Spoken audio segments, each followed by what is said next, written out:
Hi, good morning, good afternoon, or good evening, or whatever time zone you're in. And welcome, welcome, welcome. It is currently 9 a.m. Central Time on April 19th, 2024. Hi, guys. Good morning. It is 9 a.m. for me.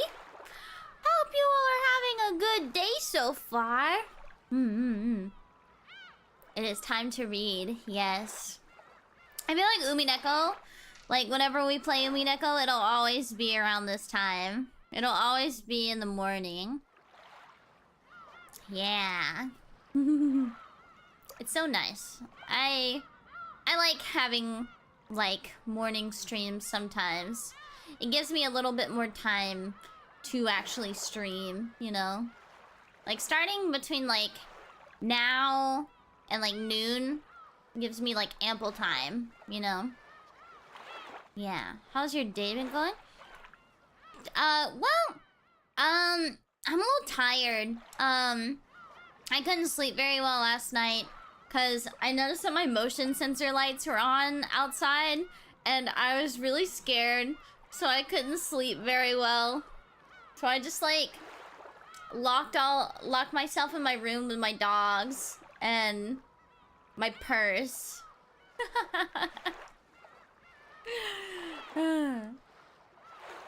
So I didn't sleep very well, but I am happy to be awake now.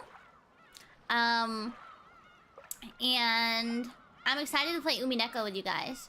And not only that, but I have 2 streams today. We have this stream. And then in about 10 hours, we have another stream. It's a collab. We're playing Content Warning with Emma, Yuta, and Nia. Yeah. Just like Kuja and I out of the shed and you have free security, but we won't escape, I promise. Oh my gosh.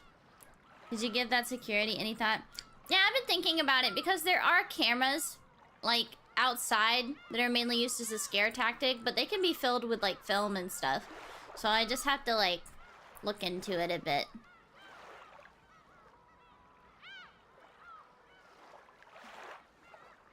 I'm actually kind of interested in learning JP. So where do I start? God, what is it called? My friend recommended something to me. Is it called Genki?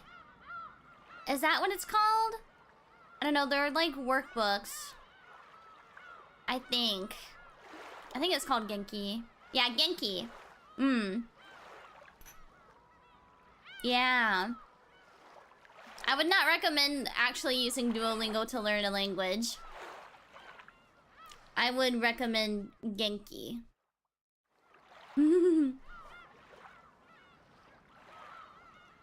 I have both Genki books. Let's go. Let's go. Yeah. That's what my friend recommends. And she was able to learn a lot of kanji as well. Yeah. Also, guys, I'm so glad. I started, and where can I get these? I'm hoping not to... No, I think you can buy them online.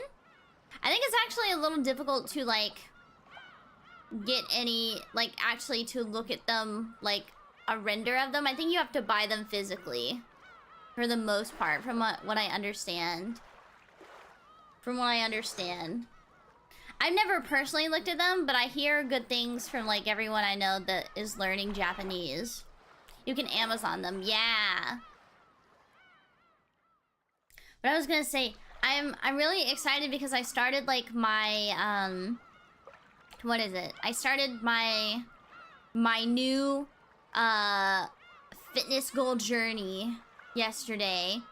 And I got my 10,000 steps in yesterday before bedtime. And that was nice. My friends were like, why'd you do it the way you did it? So I'm looking into like getting an elliptical or like a treadmill or something like that. But for now, I've just been walking in my backyard. So I basically walked 5 miles in my backyard yesterday. I just walked in my backyard for 5 miles and walked around with my dogs, and they got their walkies in. And circles. Well, my backyard is pretty big. My backyard is pretty big, so I just walked around and I listened to music. Yeah. She's making crop circles. I'm an alien. Yeah. It was nice though. I decided to do it right before the sun started setting because that's like the coolest part of the day. And it was after I ate dinner as well. And I basically just walked until the sun went down. And I got my 10,000 steps in.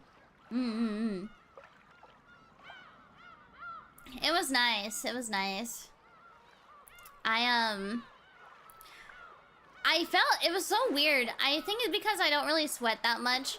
I was finally able to sweat a little bit. And for some reason, like, my skin burned when I was, like, sweating. And I was like, oh, am I getting sunburned? But the sun wasn't really out. And there's no sunburn on, like, my shoulders or my back where I was feeling burning. So I think I'm just not used to... I think I'm just not used to, like, sweat. I don't really sweat that much. I've been running a mile every day and stand at work now. Ah! Yeah, standing at your desk is usually, like, really, really good for your back. That's just heat rash? Is it really? Yeah.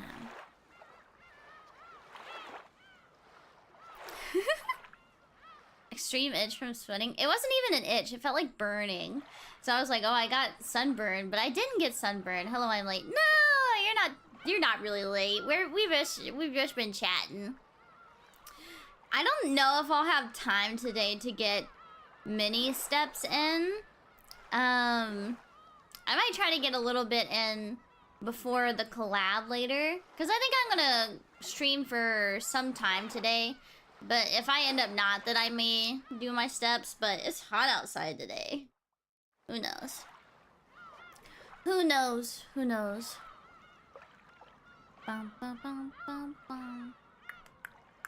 Bum, bum, bum, bum, bum, bum, bum, bum, bum, bum, bum, bum, bum. Let's see. What was I gonna say? I got a preview of the Live 2D animation for my next cover, and it looked really, really nice. I should receive the final one soon, so that I can send it off to a video editor, and then I can finally upload my first indie cover. Yippee! Yippee! Yeah. The bounce is bouncing. It's more like it moves very fluently. It moves very fluently. I'm really excited to see what the like water looks like animated. It'll be really nice. It'll be really nice.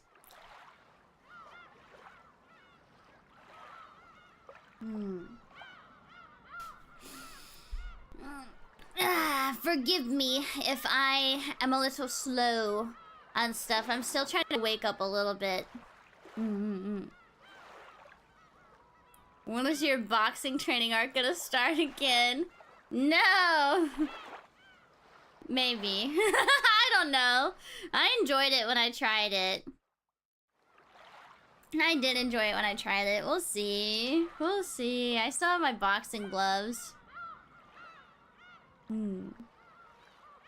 I did not see that the OG Alone in the Dark is now on PS5. I did not. We can train together. I'll make a champion out of you. Let's go!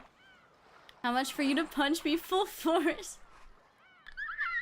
I don't want to punch anyone. 8,000.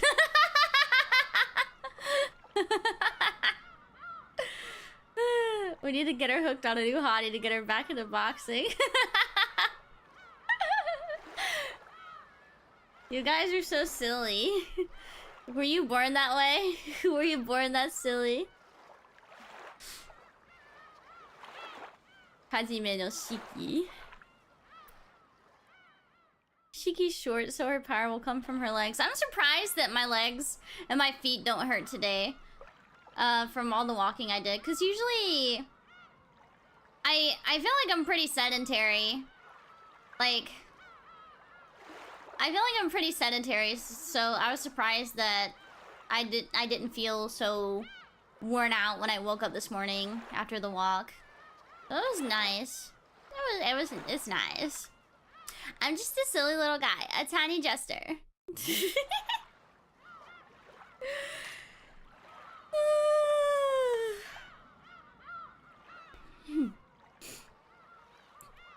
Remember to remind me that I need to take a shower after this stream. I need to take a shower after this stream. That's what I need to do. I'm not stinky, but I need to take a shower. Yeah. I'm not stinky. I just need to shower. That's all. Yeah. When you start with cardio, the limiting factor is normally your breathing and ability to get air to your body. Your legs likely won't limit you for a bit. I see. I don't want to embrace the stinky. I'm not stinky. I'm not stinky. I smell like apple cinnamon. I smell like apple cinnamon. I'm not stinky. Yeah, everyone take a big whiff. I have like my shirt collar, like it's not really a collar, I guess. I don't know. I have like the part where my head comes out of. I'm opening it up so you can take a big whiff. Go on. Take a big whiff. I smell delightful.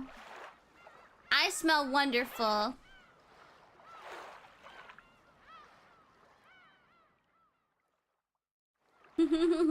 I noticed chat is a bit strange during these early morning streams. Are they? Are they really? I feel like they're the same. Them science dudes really slacking on smell-o-vision tech. I'm not stinky. Hi, Shiki. Been listening to your ASMR to de-stress. I look forward to your next one. I'm not sure exactly. I think I might try to do another one. First week of May, and the weekend. I'm thinking that's the next time I'll do another cozy bedtime ASMR. Yeah, I want to try to do an early May. Early May, probably the weekend of May 4th? Yeah, I think I'll do another one around May 4th or something like that. Yeah. Let me double make sure. I'll check the calendar. Yeah, May 4th looks about right. Yeah. I think so. I'll try to do it around then.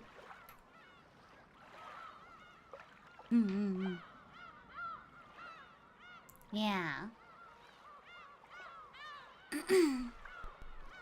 I'm glad you think they're I feel so, like, happy looking back at the comments on my ASMR streams because so many people talk about how they fell asleep really quickly listening, and it makes me so happy. I'm so glad that I can contribute to like good sleep. I'm really glad. It makes me really happy. It makes me want to do it more often.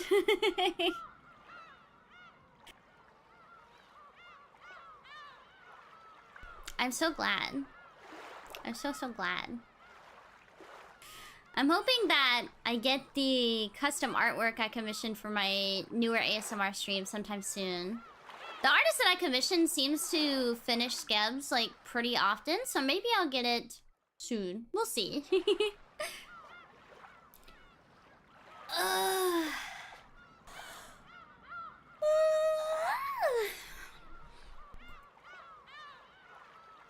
I wish I could fall asleep to things like ASMR, but like I'm one of those people where everything needs to be silent in order for me to sleep.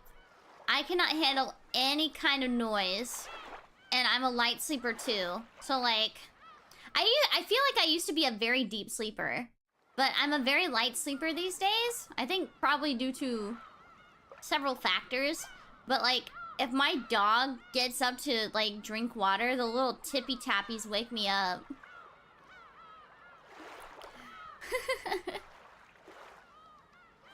I noticed that you used the custom body pillow artwork. Yeah, I did.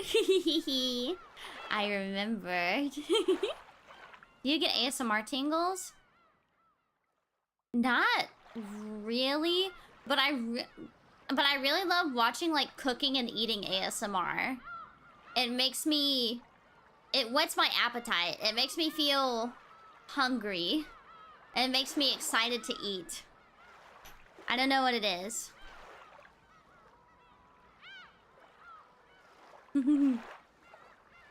Even white noise or rain. I especially can't sleep in the rain without, like... If it's raining outside, I will not be sleeping well.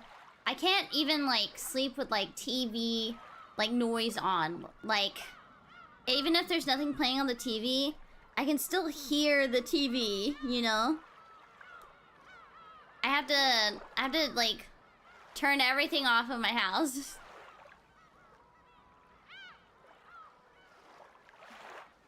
Yeah. Ever tried earplugs? I'm scared to wear earplugs because what if I don't wake up when my alarm goes off in the morning? I don't wanna sleep in. Yeah, it has to be a tomb. It has to be a tomb. Exactly. Yeah. I make sure, like, everything is turned off. A face mask? How would that help? Hello, Tony. Welcome. Ooh.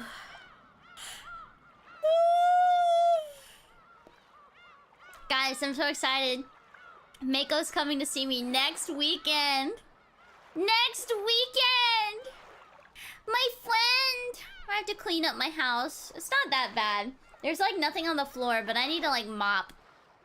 I need to, like, mop my floor. And also wash my blankets. Face masks help to calm people down to sleep easier. Oh, I see, I see. Yeah, I'm excited. She's coming on Friday.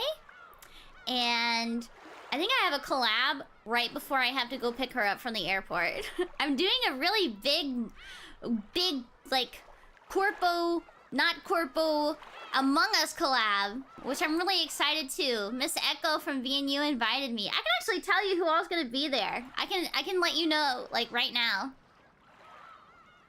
Since it's a week away, let me get the list. Collab info. So the list of participants for the big Among Us collab are Maria from V4 Mirai, me, Rie from Base Connect, Ayla, my sister Ayla, Amoria from VNU, Lottie, and Rocky from Pixel Link, Echo from VNU. I believe her name is Scion. I haven't been able to watch her content yet from VNU as well. Zumi Dokuro from AN. Navi from AN as well. Let's see. Who else? I'm looking. I'm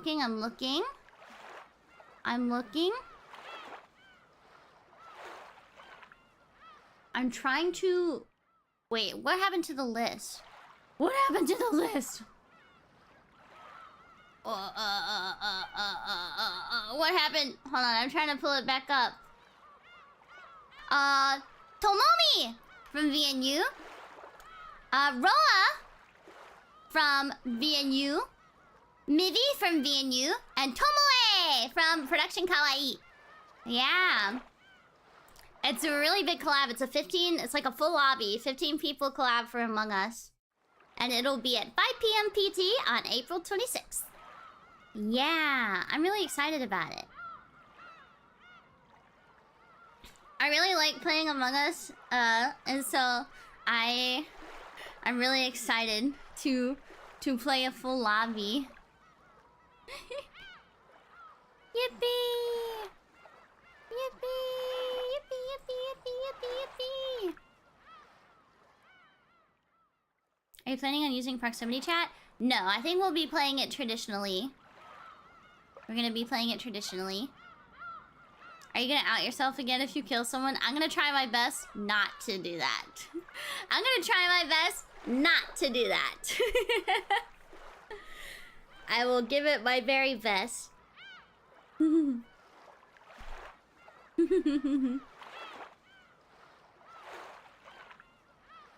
Her best, I guess. Poor Menno. I I know!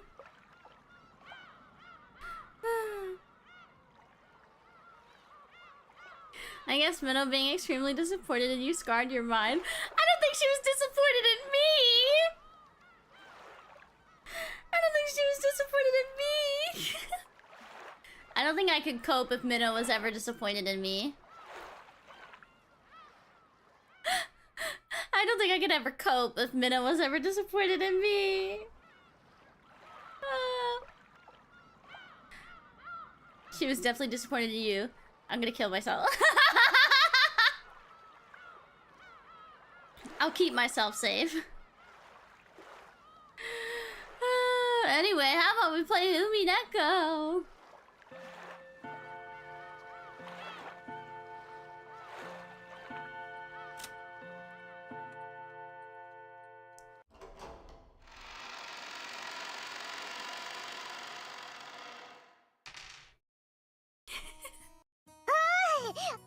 Ooh. Oh yeah, we just got introduced to Shannon again, and now we're hanging out in the bedroom. I think this is like the part of the story where the adults are gonna have their super serious conversation soon. Oh.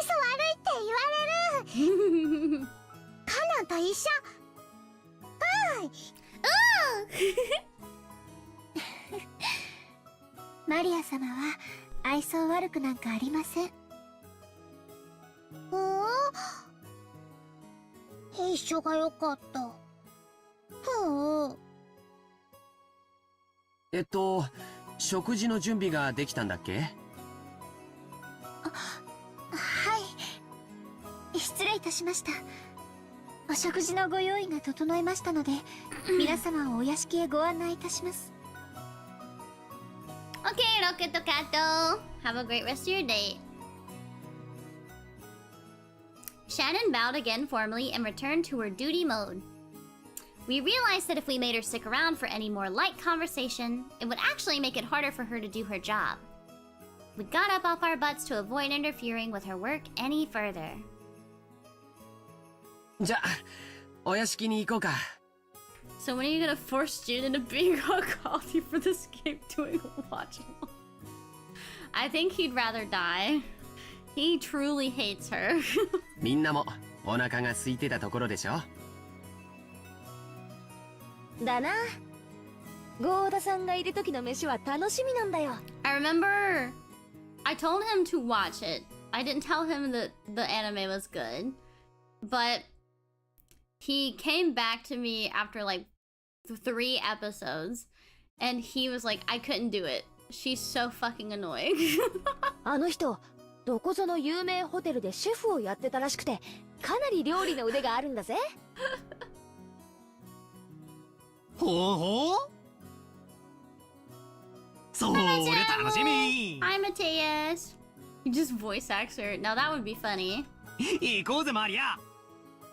ガツガツ犬みたいに食い散らかすぞ。犬みたいに食い散らかす。ダメダメ。バトラ君の言うことはいちいち真に受けちゃダメだよ。全部冗談なんだから。さあ、行こう行こう。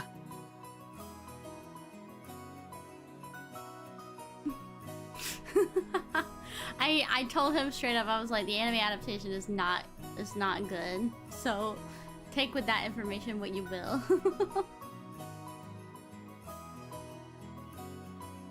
Under Shannon-chan's guidance, we headed towards the mansion.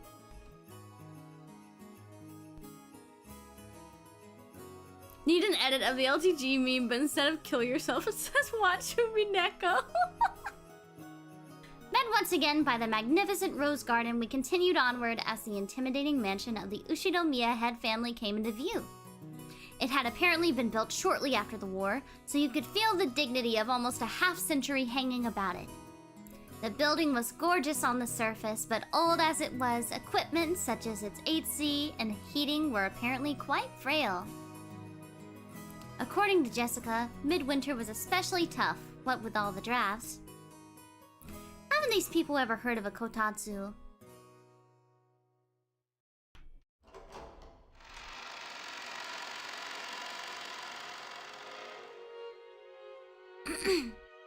As we entered the entrance hall, an aged servant greeted us.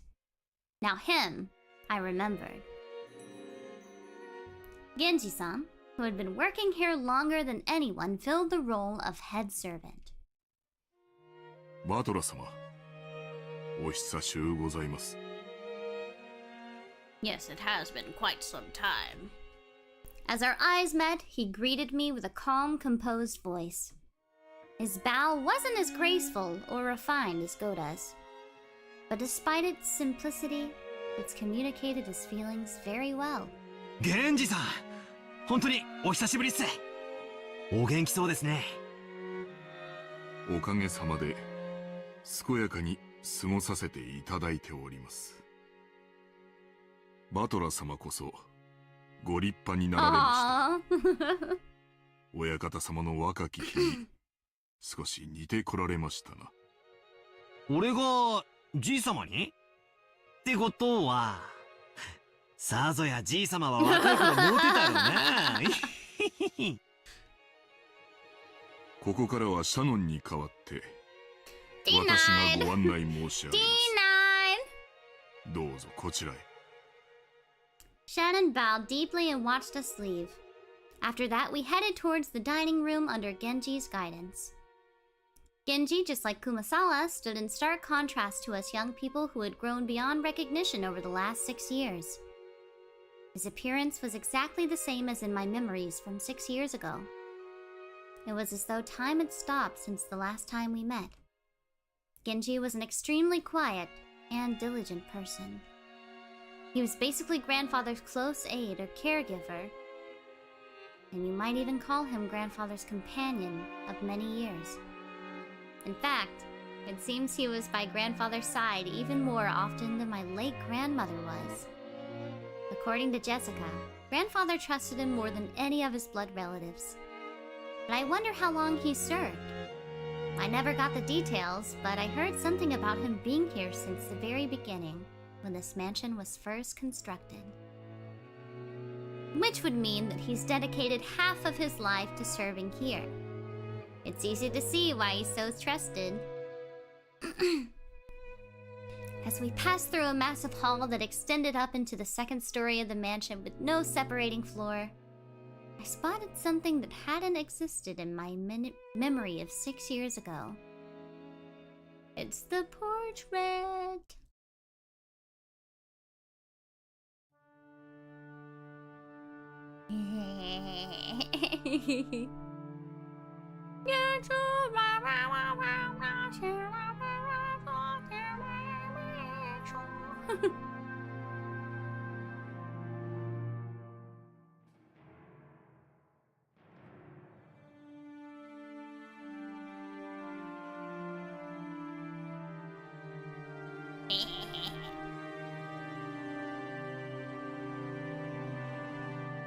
It was an awfully big portrait hanging right in front of the stairs that rose to the second floor. Without thinking, I stopped walking, captivated by it. Since I'd stopped so fast, Maria, who was following behind me, ran into my back. First time playing or replaying? Replaying! It's just my first time playing it on stream. なあ、ジェシカ。あんな絵、前はあったっけ? I pointed at the big, prominently displayed portrait in the hall. Everyone else stopped too. ああ、そっか。バトラが来てた頃には、あれはかけられてなかったっけ？いつからだったかな。確か、僕の記憶が正しければ、一昨年あたりだったと思うよ。Just say 2 years ago.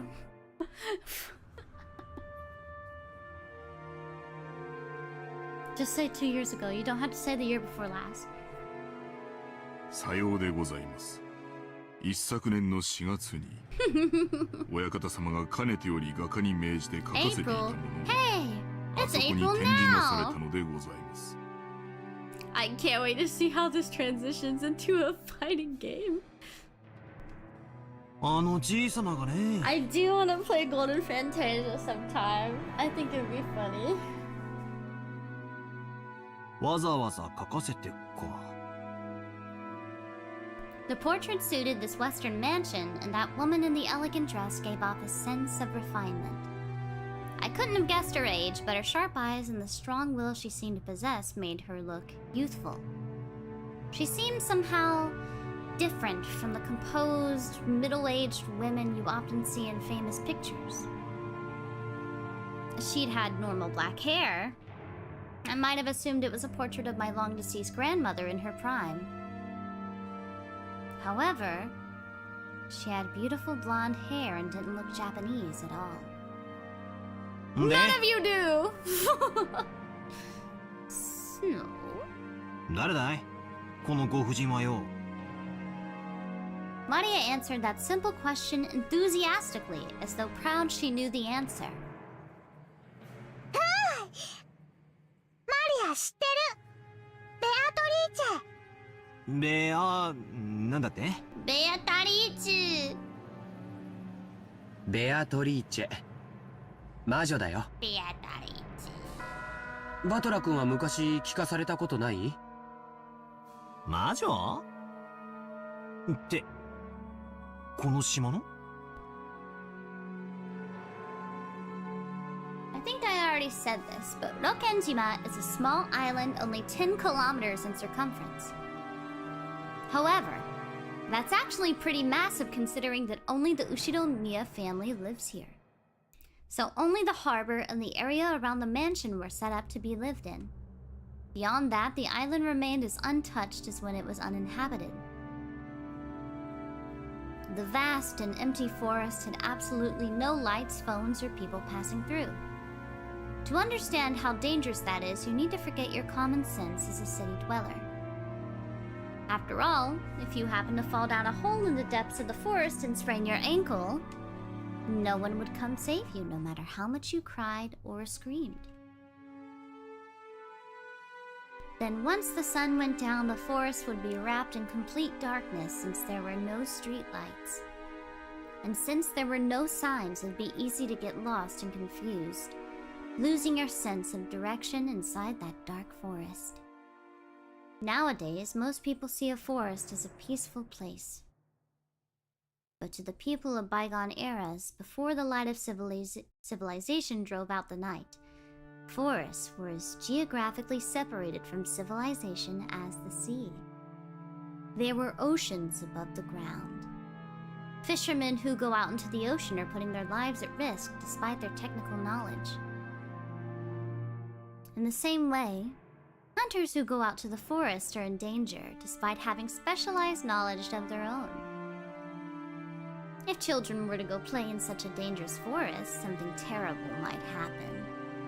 Someone's parents must have thought so. Maybe grandmother first said it, or maybe it was grandfather himself. Or perhaps the story's been passed down on this island since ancient times. There's a terrible witch in the forest, so you must not go in. At some point, this ghost story of Rokkenjima was born. This is the legend of Rokkenjima's witch. That's why, when we talk about a witch on this island, we're referring to the master of that vast and savage forest.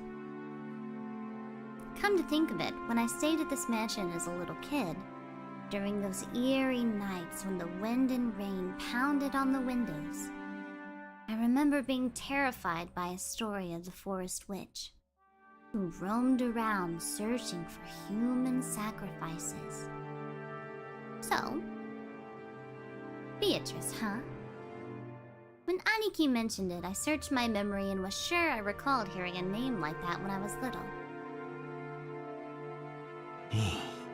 なるほどな。しかし、あの魔女伝説の魔女にベアトリーチェなんておしゃれな名前がついてたとは、とんとじいさまめ。孫たちが信じないもんだから、わざわざ絵に描き上がったか？じいさまの妄想の中の魔女だよ。この絵を掲げた頃から現実と幻想の区別がつかなくなり始めた。私たちにとっては想像の中の魔女に過ぎないけど、じいさまにとっては彼女はこの島にいる存在。 This is selling me a living in the country. Real. いる。いる。だからそれを理解することができない私たちにもわかるようあの絵を描かせたって言うんだけど気持ち悪いったらありゃしないぜ。お嬢様、お嬢様。親方様にとっては大切な肖像画です。親方様の前でそのようにおっしゃられることがございませんよう固くお願い。分かってるぜ。頼まれても言わねえよ。 Jessica glanced at the portrait with an irritated gaze before turning away. 行こうよ。食堂にみんなを待たせてるよ。お腹すいた。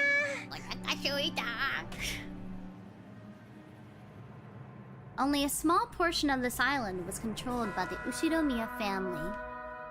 All of the lawless remainder was the domain of the witch, Beatrice. Yes, this is part 1. This is the first question arc. You might even call her the true ruler of Rokenjima.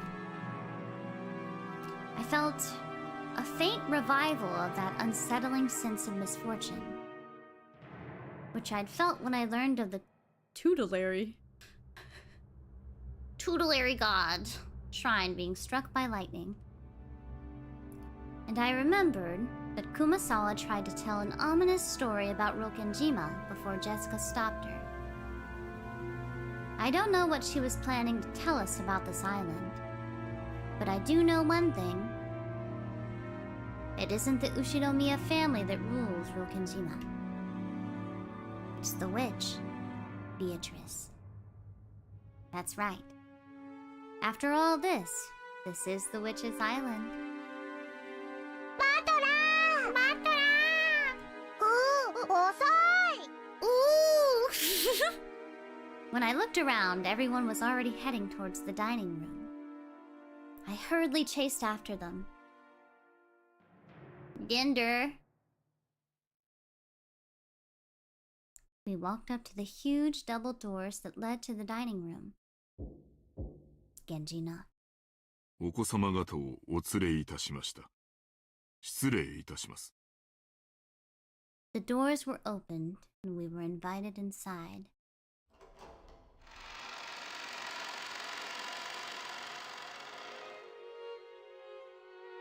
The dining room, which looked exactly like you'd imagine a rich person's dining room to be, had a super long table that was obviously positioned with no purpose other than to make the guests conscious of their rank. Our parents were already sitting in accordance with that ordering. 遅えぞガキども。早く席に着けよ。The old bastard pressed us to sit. The only gaps in that group of people were the spots we were supposed to sit, which only made us feel our tardiness all the more. The seats at the head of the table, called the incipient's chair, was for the most highly ranked reserve for grandfather. It was still empty. He probably wanted to show up last for dramatic effect. From the perspective of someone facing the incipient's chair head-on, the seating order went from left to right with the lower-ranking seats progressing in rows of 2 further away from it. So the left-hand side of the first row, closest to the incipient's chair, was where Uncle Kraus should have sat, since he was the second highest in rank. It looked like he hadn't arrived yet, so that seat was empty. Across from his chair on the right side of the first row sat the eldest daughter of the family, Aunt Ava, who was the third highest in rank. The left-hand side of the second row was for the fourth highest in rank. There sat my damn dad, Rudolph, the third of the siblings. Across from him, on the right side of the second row, sat Aunt Rosa, the youngest sibling. At this point, you might expect their husbands and wives to come next. But nope, the left-hand seat in the third row, rank number 6, belonged to Jessica. Opposite her was Georgiani Ki. I sat next to Jessica, and Maria sat across from me. Then finally next to me on the left-hand side of the 5th row sat Aunt Natsuhi, the 10th highest in rank. Opposite her was Uncle Hideyoshi. Next to Aunt Natsuhi in the 6th row, in the final seat on the left-hand side, sat Kirie. The seat opposite to Kirie was empty, even though silverware had been set there and everything. According to this ranking system, that spot was where Aunt Rosa's husband should be sitting. Even though he wasn't supposed to be coming, his place was made up. Normally, ranking systems of this sort give spouses equal positions as their partners, but the Ushinomiya family system was unique. Maybe it's a remnant of male chauvinism. If you start with the assumption that a woman's womb is just something to be borrowed, then the children of direct descent would come first, directly followed by the grandchildren. In other words, spouses have no blood ties and are therefore placed at the end of the line. It's terrible, but by this system, my grandmother would be ranked even lower than me if she were still alive. In their youth, they obey their father. After they get married, their husband. After aging, their children. There's the old saying, women have no home in any realm. Long ago, when I was still incapable of figuring all this out, I thought it was so great that we could all chat in our little groups, adult siblings with adult siblings and cousins with cousins. However, now that I can re-examine the seating order after growing up a bit, it stirs up some very complicated feelings in me. Aunt Natsuhi, who was married to the eldest son and was the de facto number 2 in managing the family, sat to my right. Which meant that she was 2 steps lower than me in the ranking order. It was hard to imagine what might be going on inside her heart. That's why I made a small apologetic gesture towards her before sitting down. お久しぶりですね、バトラ君。 Hi, Michi! And hi, Marthe! Welcome, welcome! Oh my god, guys, there's girls in my chat now. There's girls here. ずいぶん背が伸びましたね。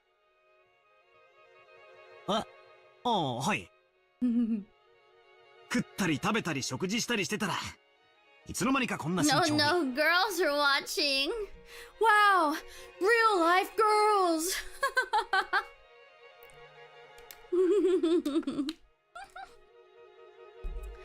Real life girls.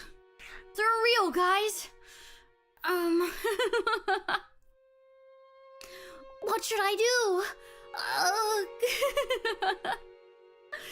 Everyone act normal.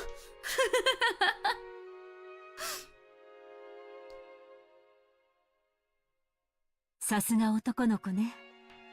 身長はいくつくらいあるの？ 180かな。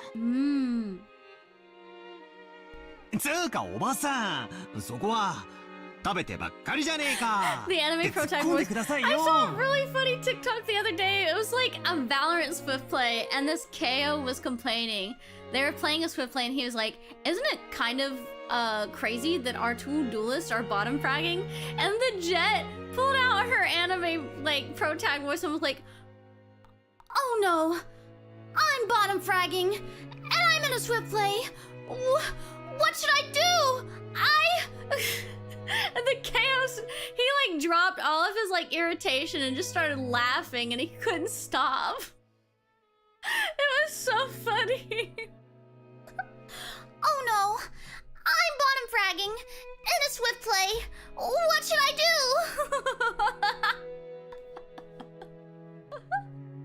It's so funny.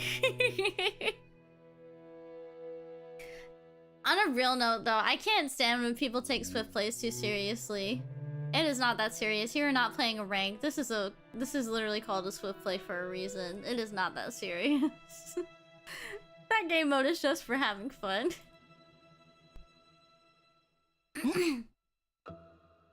ああ、ごめんなさいね。After a short pause, she did laugh with me, but it seemed she couldn't quite figure out what she was supposed to be laughing at. This woman is Aunt Natsuhi. She's the wife of the eldest son of the family, meaning she's my father's oldest brother's wife. Is it simpler if I just call her Jessica's mother? It feels bad to say it like this, but while I didn't exactly dislike her, I didn't particularly like her either. She hardly ever spoke with us kids, and all my memories of her involve her talking to the adults about complicated things with a scary look on her face. In fact, since we hardly ever exchanged words, I spent a long time trying to figure out how I should approach her. Though my efforts seem to have ended in failure. The silverware sat neatly on the table, but the meal itself hadn't been brought in yet. As a general rule, you couldn't start a meal until the person sitting at the head of the table arrived. So as long as grandfather didn't come, lunch would be put on hold indefinitely. I'm gonna sneeze. No, I'm not. Yes, I am.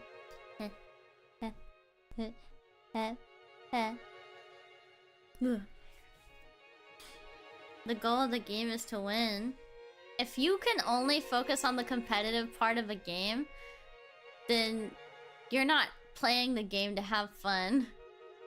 If you only play games to win, that is kind of a sad way to live, I think. Especially since it's not even like the competitive mode of the game. It is literally just the fun mode. A swift play is not even like ranked or anything like that. It is the quickest like mode. Because it's just there for like fun or like practice.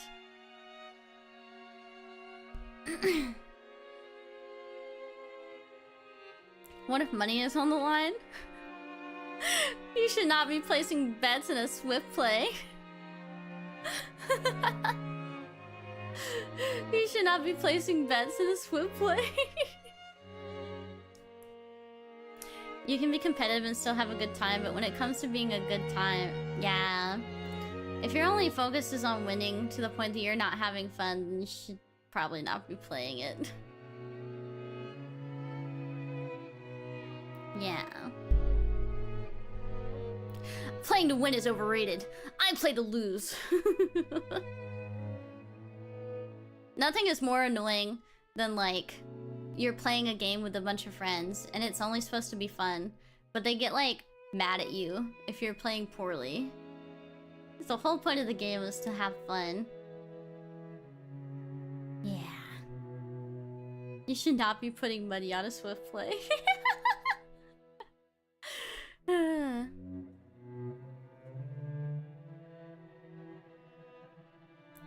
If someone acts like really competitively and mean during a swift play, I will make fun of them. I will make fun of them. I play to suffer.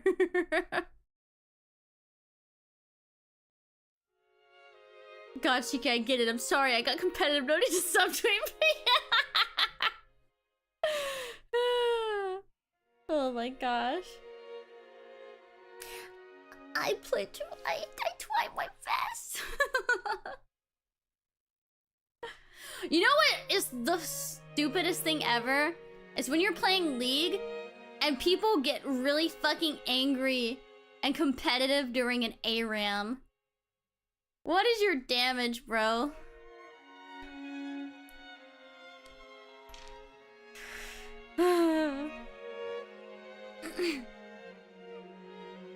It's so annoying. You could have stopped that sentence of playing League. All of you are so stupid!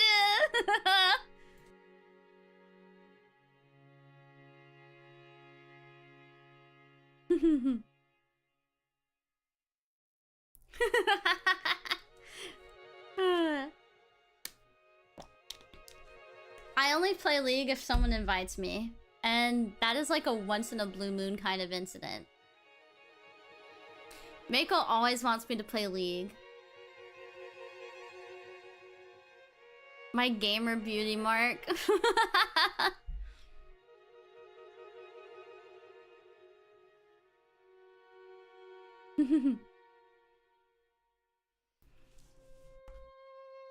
I used to play League a whole lot when I was younger though, but then like the community like traumatized me, so I've stopped playing it.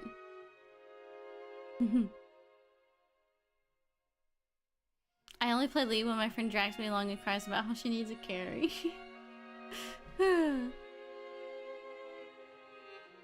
What chapter is this?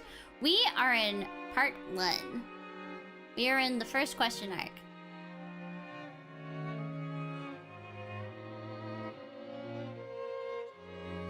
Simply put, the silence in this room was caused by our parents enduring their hunger while they waited for grandfather to arrive. However, the grandfather from my memories would always show up on time to meals like this. He was the kind of person who would never be so late that it kept everyone waiting, especially after the entire group had arrived. Is this episode 1? Yes, we are still in the first question arc. We are not very far in. We're about like 4 hours into the game, so we haven't even had dinner or had the discussion between the siblings yet. 俺の記憶じゃ時間に厳格な人だったと思うんだけどな。まあ、6年前はそうだったかもな。最近はそうでもねえよ。というか、もう自分の世界オンリーって感じで、会食にも顔を出さねえぜ。さすがに今日くらいは足並みを揃えてくれるって思ってたんだけどな。まあ、私は来ない方が気楽で嬉しいけどよ。Jessica! When her mother scolded her, Jessica stuck her tongue out and looked away. No way around it. Might as well wait until our host arrives. When I glanced at the clock, I saw that it was almost 12:20.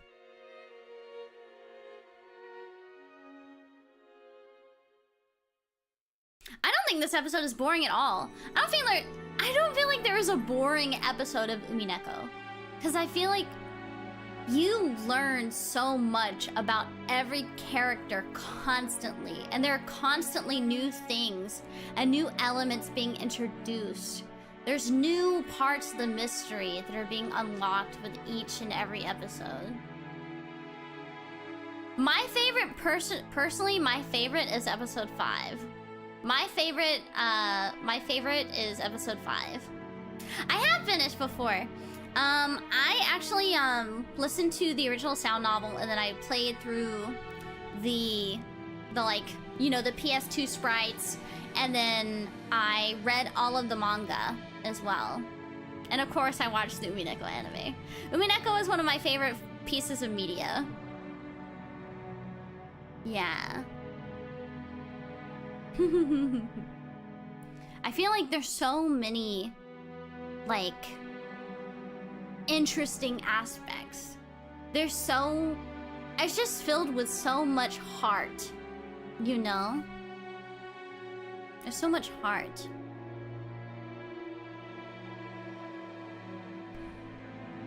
It's so good. Usanomiya Kinzo, the aged family head of the Usanomiya head family.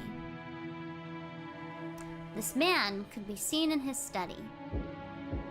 The clock had already passed noon, but he didn't even attempt to rise from his seat. With his spectacles on, he built up a growing pile of books with elaborate bindings, which he then read intently. You couldn't really say that he was having too much fun to stop. Rather, he filled the room with a sense of impatience, or perhaps a sense of impending danger, as though every second wasted was a tragedy. In the sealed room, a dense dust danced through the air, which was thick with the stench of chemicals that exuded a mix of suspicious odors. It is so much fun with, like, theories. I'm really excited to see what my chat comes up with for why things are the way that they are. Those odors were somehow sweet and heavy. If anyone with a normal nose came in here, the first thing they'd do would be to open a window and ventilate this room. The knocking against the study door had been going on for a while. How many chapters? There are 8 episodes. There are 8 episodes. As Kinzo heaved a deep sigh, he snapped shut the old book in his hands and slammed it on the table. Then he yelled at Kraus, who was still knocking on the door. Yakamoshi! You'll get your answers, Tyler. You'll just have to go through, like, all of the question and answer arcs. We're gonna get through it together. 叩けば扉は開かれると誰が教えた？そのバカ者は貼り付けにしたぞ。Grandpa, I'm hungry. お前もそうされたいのか？お父さん、年に一度の親族会議の日ではありませんか。皆下に集まっています。どうかおいでください。Kraus called out to his father through the door. Kinzo always shut himself up in the study, hating it when nearly anyone, even his family, entered the room. For that reason, Kraus had no choice but to call to him from the corridor like this. 私にかがうでない。 What? 皆とは何か私をここから引きずり出そうとする者どもなのか So I bought the Steam version, but I downloaded 07th mod to have the PS2 sprites. So this may be the Steam version of the text display, but it just has the PS2 sprites. That could be why it is the way that it is.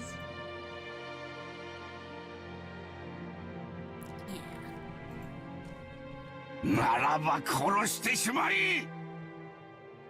バラバラにして薪にして魔女の炉にくべてしまい。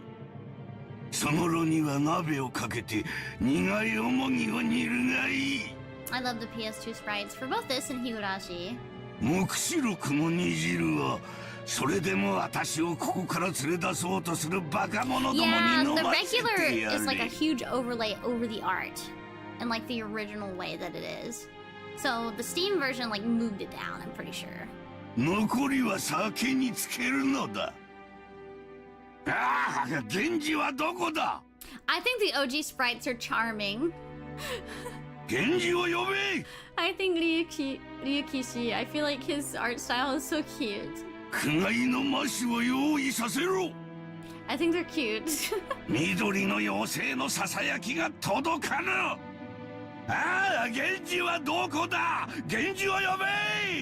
I think I remember when I was interviewing with Prism, I explained that I was really passionate about 07th expansion, and Cap, I found out Cap is also very passionate about it, and I think he bought like the original like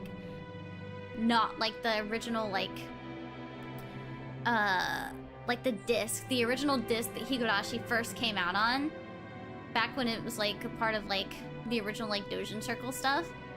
It was really cute to hear. On the other side of the door, Klaus, Nanjo, and Genji kept waiting for the master of the house, who stubbornly refused to come out. すっかり嫌われてしまったようだ。もう私の声では何も届かんよ。 Klaus shrugged as though saying it's no use and smiled bitterly. From the beginning, he hadn't really expected his father to respond to his calls. However, since it was the duty of the eldest son, he had tried as a formality. 金蔵さん、あんたの顔を見に息子や娘や孫たちが来てるんじゃないか。ちょっと顔を見せてやったらどうだね。うるさい、黙れ。私に意見するというか南條。貴様など呼んではおらぬ。私は源氏を呼べと言ったのだ。Genji is Shiki. Me! It's me! Shimki. さあ急げ、すぐに呼べ。時間は常に有限だ。人たちはすでにラッパを構えているぞ。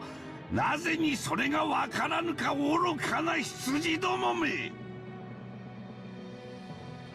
Kinzo slammed an old heavy book against the table over and over. That racket clearly expressed his great displeasure. Kinzo put his spectacles down and flew up from his chair.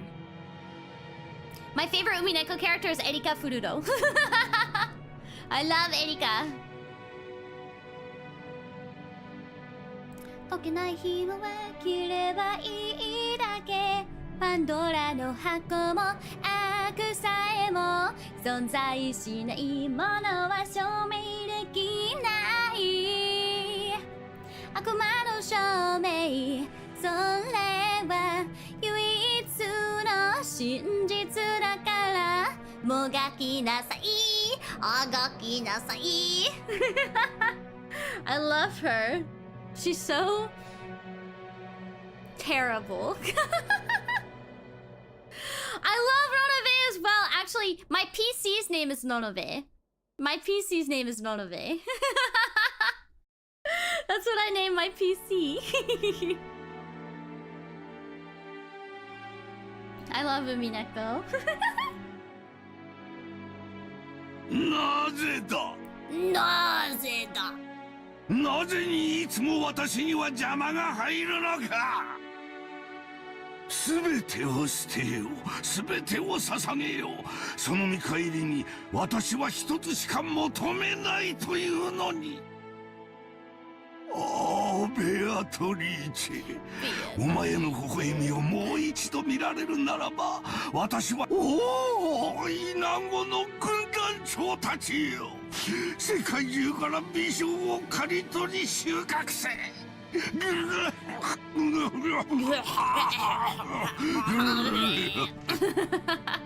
あ全てが汚らわしい全てが煩わしいなぜこの貴重な一日に私は邪魔を受けねばならぬのか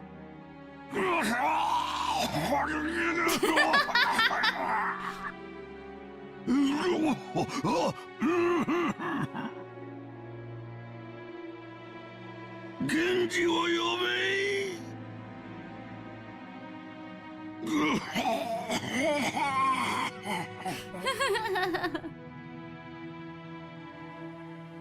I thought it was Beatrice. Well, the thing is, the English pronunciation for her name is Beatrice, but in Japanese, it is pronounced like the only way they can pronounce it is Beatrice. Yeah. But also, I feel like it also may be a little to have a little to do with the fact that, well, actually, that's a spoiler. Never mind. もう頭がどうにかなっているのだろう。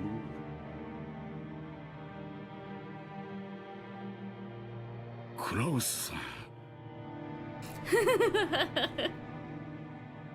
Yeah, it might be news. Yeah, I know what you mean. Yeah, it may be related to a spoiler. 親父はすでに死んでいる。ここにいるのは親父だったものの幻さ。いずれにせよ本人にここを出る意志がない以上どうにもならんね。金蔵さん。Choking coughs continue to pour from the study. Oh, I hit my 私は下に戻る。ゴーダの自慢のランチをこれ以上無駄に冷ましてしまうことはない。親類たちにとって当家での数少ない楽しみだろうからな。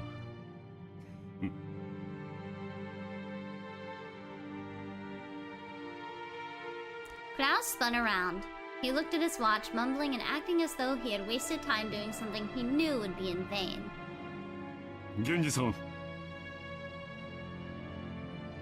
親父殿がお呼びだ。相手を頼む。かしこまりました。南條先生、食事に行きましょう。いつまでもここにいると、この甘い匂いで味覚までおかしくなってしまう。I think though that the pronunciation and also like the katakana for her name is related to spoilers, so I cannot really talk about it. Without waiting for Nanjo, Kraus went downstairs. Thanks for the hard work, Genji Overwatch. Genji urged Nanjo to go and eat. Nanjo glanced between the study door and Kraus's back as the latter disappeared down the stairs and let out a deep sigh. すまんが、源氏さん。頼みます。はい。お任せください。お酒はなるべく与えないように。 あれは常習性が強すぎる。源氏はまだか。 He wants his boyfriend. 何者が源氏を阻んでいるというのか。うわあ、源氏はどこだ。 He 源氏 really を呼 wants べ。 his boyfriend. さあ、ここはお任せください。すみませんな。 Nanjo bowed slightly and descended the stairs. Genji watched him leave, then knocked on the study door. 親方様、源氏でございます。Genji de 源氏か。何故私をこれほどに待たすのか。そこには誰もおるまいな。はい。私だけでございます。Kinzo returned to his seat in the study and pressed an old-fashioned switch on the table. After a small delay, the heavy sound of the door unlocking could be heard. Kinzo was convinced that his family wanted to make a mess of his study. Or perhaps someone had once opened the window for some air and ended up scattering things that to him were important research materials, leaving him in a terrible mood. Kinzo had outfitted his room with a formidable lock, preventing anyone from entering without his permission, and thereby sealing himself in a jail of his own making. Genji, whom he trusted the most, was relatively free to enter the room, but even that didn't always hold. If Kinzo was in a bad mood, even Genji wouldn't be able to enter. Anyone else would be limited to holding a conversation through the door, unable to even see Kinzo's face. And most of the time, what they got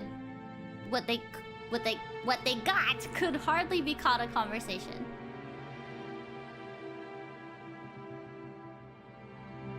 However, this didn't trouble the rest of the family much.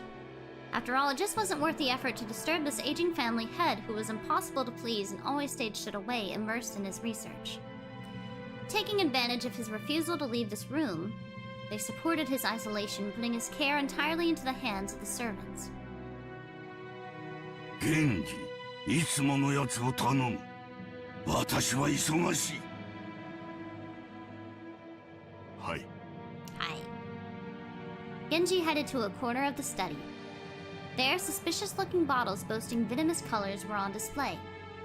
They were actually liquor, but considering the shady atmosphere of this room, one might easily suspect them of being some ghastly poison. No way. Inside the study, the mysterious collection of books gathered by Kinzo had grown into a mountain. They were bizarre, ancient, or banned books, all of them either forbidden, cursed, or sealed. But if you tried to call them old books, Kinzo would fly into a rage and say, "Call them grimoires." There were also many mysterious objects that presumably held some meaning with regards to black magic, like candles suspiciously melted and molded into strange shapes. The constellations drawn on a certain celestial globe contained quite a few shapes that would draw puzzled looks from anyone familiar with today's night sky. The carelessly strewn about books contained many illustrations, all of them of a religious or mysterious nature, including some depicting demonically grotesque subjects or bizarre diagrams and various magic circles.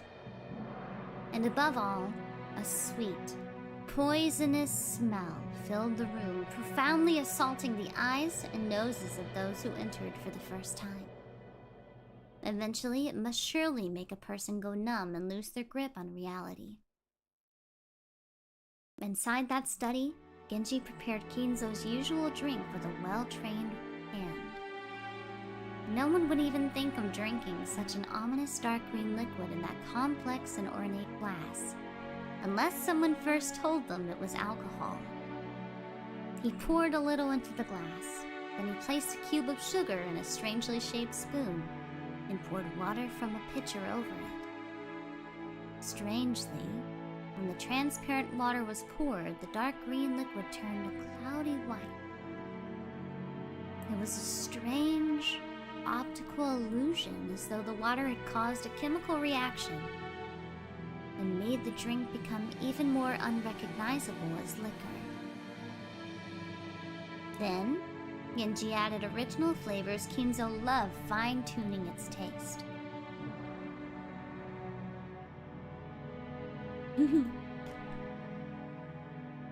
There was no recipe. Its success was measured only by Kinzo's mood swings when he drank it, and it had taken Genji many decades to learn how to do it right. Genji placed the glass on a tray and walked over to Kinzo. By this time, Kinzo was gazing out the window. どうぞ、どうぞ。親方様。ああ、すまん。 Kinzo had regained his composure and was now unrecognizable as the shouting, screaming, yelling man from a few moments ago. Looking at this man from behind as he tilted his glass and gazed down at the scenery beyond the window, he projected a sense of dignity and intelligence. To allow Kinzo to set his glass down at any time, Genji motionlessly waited behind Kinzo and to his left as though he were a living sideboard. Then, without averting his eyes from the window, Kinzo held out his glass. There was only a mouthful remaining. It was not a gesture intended to set it upon the tray, but a motion to hand the glass over to Genji. 飲め。我が友よ。 Aww. もったいないお言葉です。私とお前の中に儀礼はいらぬ。 Old man Yowie! Old man Yowie! 飲め。友よ。いただきます。 Genji respectfully received the glass and inclined it a little to taste its content. After that, he gulped it down. お前が作るのを真似ているのだがどうにも同じ味が出ぬ。お前が作る方がうまい。ありがとうございます。親方様のご指導の賜物です。Kinzo smiled at his loyal subject who refused to put aside rank even when asked to. However, he was not making fun of him. His smile was relaxed as though chuckling at a close friend's old unshakable habit. 互いに老いたな。年を数えることも忘れてすでに久しい。今日まで過ごすことをお許しいただけたのも、すべて親方様のおかげでございます。Kinzo gave a faint smile as if to say he didn't need any flattery. 今日まで本当によく私に仕えてくれた。息子たちは誰もが私を変人呼ばわりした。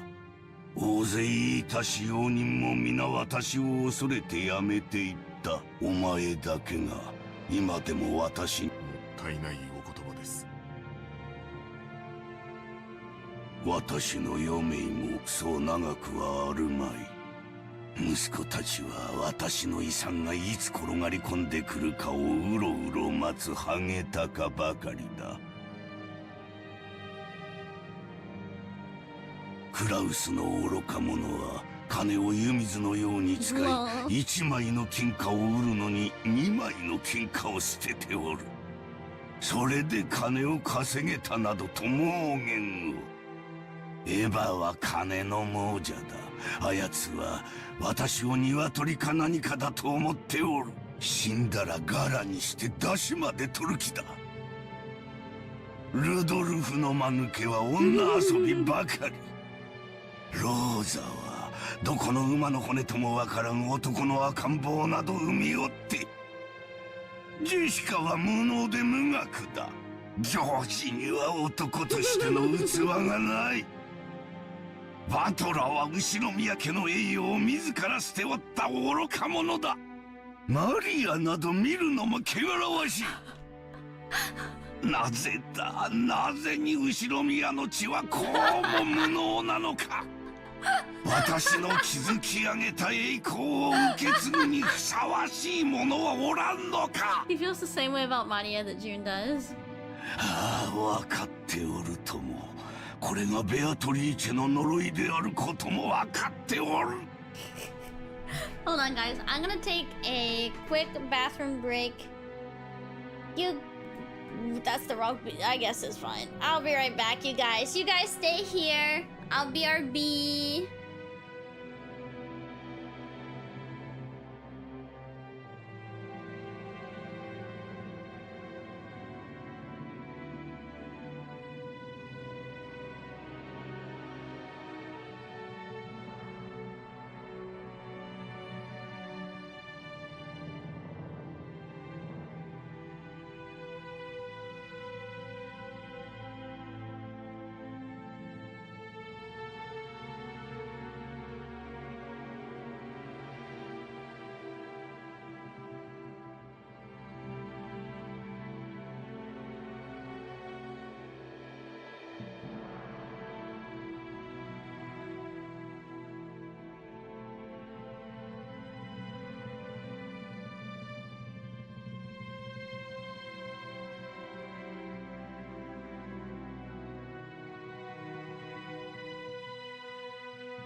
I'm back. Hi.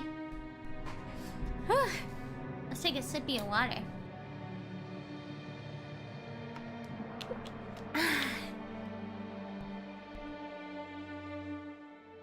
There we go. Whew. I did flush the toilet, yes. And I washed my hands as well.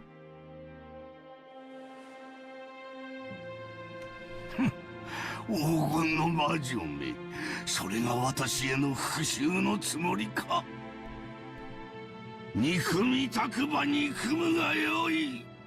逃げたければ逃げるがよい。逃がさぬ、逃がさぬ、逃がさぬ、逃がさぬわ。お前は私のものだ。常に私の腕の中でなくてはならん。私の生涯のすべてなのだ。 You guys are silly. 我が鳥かごにて永遠に私だけにささやき続けるのだ。ベアトリーチェ。ベアトリーチェ。なぜに微笑み返してはくれぬ。 Gee, I wonder why.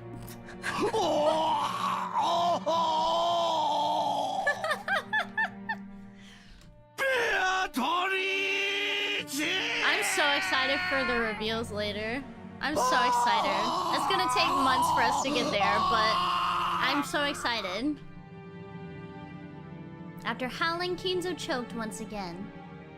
Genji set the tray and glass down and rubbed his master's back. Genji's facial expression did not change. It was always like this. Months? Yes, so... Umineko. Questions. Question arc. Hold on. Where's my typing? Umineko. Question arcs length.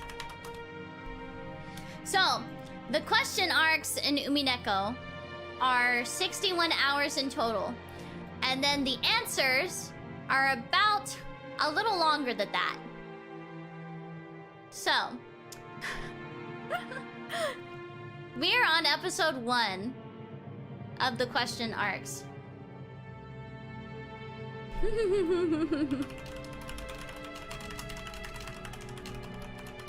In total, Umineko is...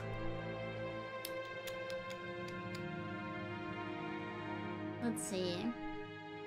On average, I think it takes about 120 hours to finish Umineko. Yeah. It's not possible to play it in one day, period. You can't even play it, like, all the question arcs in one day. There's just too much to go through. So we're gonna be playing this for several months. Every Friday or every other Friday, we will be spending probably 4 to 6 hours playing Umineko. Yeah. And that's like without breaks or anything, like those 60 odd hours, so like, yeah. So, it'll take us a while.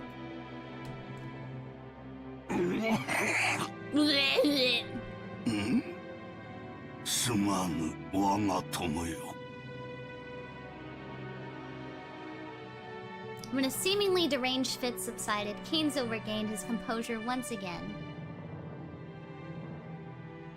It was like seeing two different people. A wild Kinzo and a composed Kinzo living together inside one body. It's taken my group 2 years to get to chapter 6. Oh no!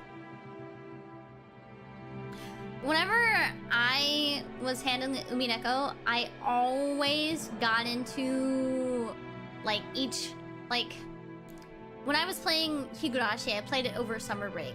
When I got into Umineko, I got into it over a summer break. Or like a winter break. Any break I had, and a lot of times like I'd come home from school and I'd just play Umineko on my like mom's PC. It It was like seeing two different people, a wild Kinzo and a composed Kinzo living together inside one body. But also back then, I played like a ton of visual novels. Until I was like 16, 17, I played like a bunch of visual novels. ゆえに私は決心した。このままぼやききった余生を怠慢に過ごすことなどもはや耐えられはせん。 I mainly got into Higurashi the summer I turned 12, and I believe I got into Umineko the summer that I turned 13 or 14. この身に最後にとするコインがあるならば、 Way そ too れを young. 悪魔たちのルーレットに託してみたい。魔法の力はいつもかけるリスクで決まる。日本古来の呪術である牛の国参りがそうであろう。7日間儀式を目撃されてはならないというリスク When を did 支 you 払 start うからこ Saya そ no Uta? 魔力が宿る。 Oh god. Maybe when I was like 17-ish. I feel like I saw it around when I was younger though. I think I saw it around when I was younger though, but like it was harder for me to figure out how to like get a hold of those games and whatnot. You know what? I wish I could stream Steins Gate, but I don't want to get destroyed.「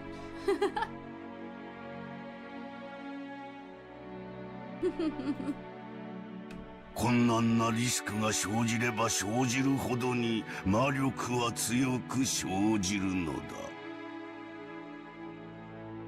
神話に登場する数々の奇跡は天文学的リスクに奇跡的な低確率を得て、モーゼが海を割ったのは神の奇跡ではない。蹂躙の計りに乗せられ、軍勢によって後悔に追い詰められた絶体絶命のリスクが奇跡の魔力を生んだのだ。同じことが同じ規模で繰り返されようとも再び海が割れることはない I だ love Higurashi too. なぜならモーゼは力ある者たちのルーレットの Minecraft 遊び gameplay なゆたを underneath かけ it. たよりも多く存在する目の中に一つだけ刻まれた奇跡を見事引き寄せることができたからだ。その天文学的確率に勝利できる力、そう奇跡をつかみ取る運気はすなわち魔力なのだ。強大な魔力を得るためには絶望的なリスクを背負わねばならぬ。魔力もたぬ者はそれを賭けでなく自暴自棄と呼ぼう。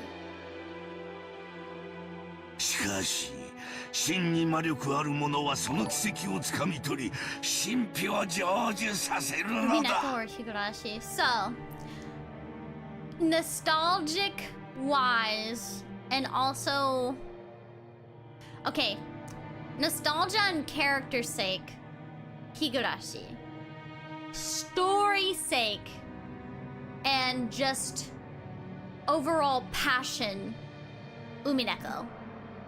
I felt I have just a very deep love for both, but for completely different reasons. But I think Umineko's story is so much more rich and filled to the brim, and there are just so many things that are so memorable for me about Umineko. I remember I had a quote from Umineko as my private Twitter's header for the longest time.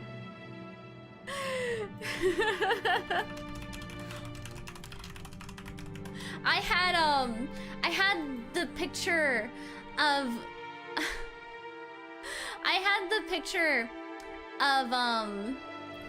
Battler and Beatrice in like the flower field with the gazebo, and it has the text, "I dedicate this tale to my beloved witch Beatrice." And I had that as my Twitter header for a really long time. for a really long time.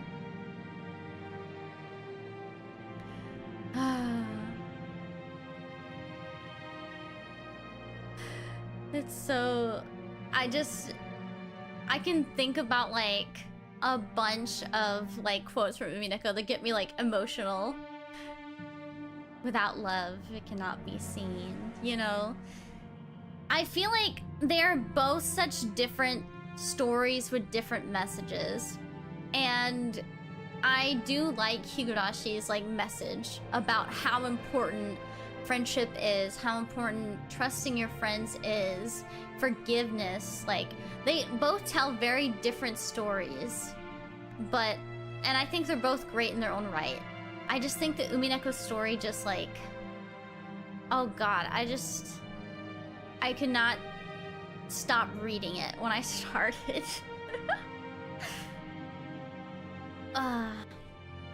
They're both great stories though. They're both great. I love them both. My dream role was to voice Rina in like an official like English dub of Higurashi, like either the game or anime or something like that. That was like a dream role for me.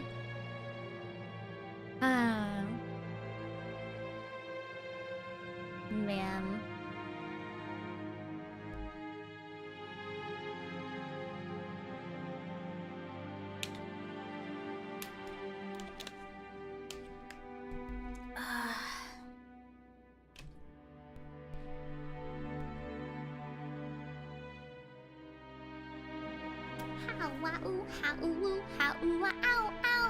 もしも私にその魔力があるならば、私はその奇跡をつかみ取るだろう。生涯を費やした願いを実現できるだろう。Kinzo looked up to the sky outside the window. He spread his arms as if appealing to someone up in the skies. もし私にその奇跡を手にする資格があったなら、おお、ベアトリーチェ、ベアトリーチェ、お前の愛くるしい笑顔をもう一度だけ見せてくれ。どれほどの月日を経ようともお前の面影が消えることはない。ただお前の美少が見たい、それだけだ。お前から授かったものを全て返そう。あの日からの栄光を全てお前に返そう。 You mean it? You mean it? 富も名誉も黄金もいらぬ。 Well, Kinzo, if you don't need your fortune, prestige, or gold, I'll happily take them. My name might not be Beatrice, but I was born a natural blonde. So, what's it gonna be? お前に授かった全てを返そう。 What's it gonna be? 私はただお前の美少が見たいだけなのだ。 You know, after looking at my childhood photos, I think I would have done a solid Beatrice cosplay when I was like young. When I was a kid, like a mini Beatrice, that would have been so cute. ご賞だ、ベアトリーチェ。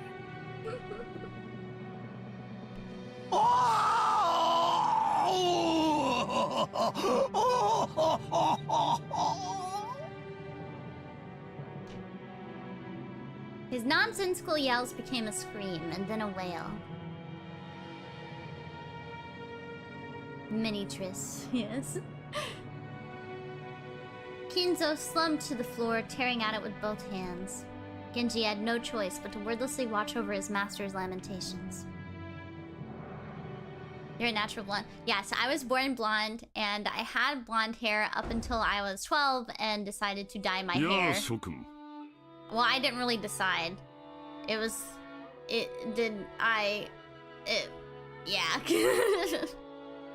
当主様は具合が優れられないとのことだ。せっかくこうして1年ぶりの会合に集まってくれた諸君と昼食を共にできないことを非常に残念に。ゴーだ、ランチを始めてくれ。 And then after my hair was dyed like a very dark color, my hair never went back to being blonde. It just stayed brown. かしこまりました。それでは本日の昼食を始めさせていただきます。南條先生、そんなにお父様のお具合は悪いの？せめて顔くらい見せてくれてもいいわよね。体調というよりは機嫌ですな。こればかりはつける薬がありませんので。おいおい、機嫌ってまたかよ。そりゃないぜ。こちとら秋のクソ忙しい時期にスケジュール都合してご機嫌伺いに来てるんだ。それをよ。よかったじゃないか、ルドルフ。ご機嫌は伺えたんだ。それとも Why didn't the color change back? So it's really common for people that are born blonde for their hair to shift to a darker color over time anyway. And I think if you dye it at a young age, it's nearly impossible to get it back to blonde again after it's dyed, because it's such a natural pipeline for a lot of people. My dad, he was born with like ash blonde hair. It nearly looked white. It looked like his hair was a piece of cotton. And as he got older, his hair turned nearly black. Yeah. It just is like a natural progression, especially like going through puberty. Your hair like can get really, really dark after a while.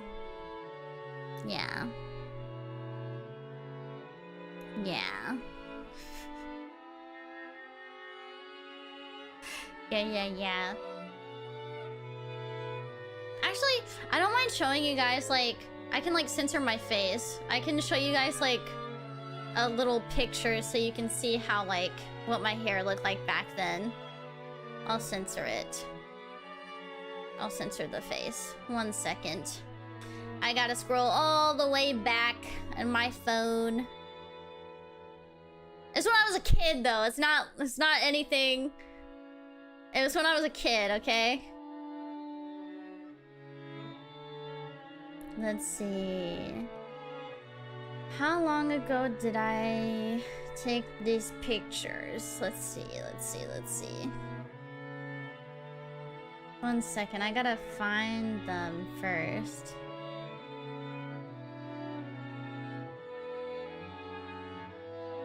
I look so little.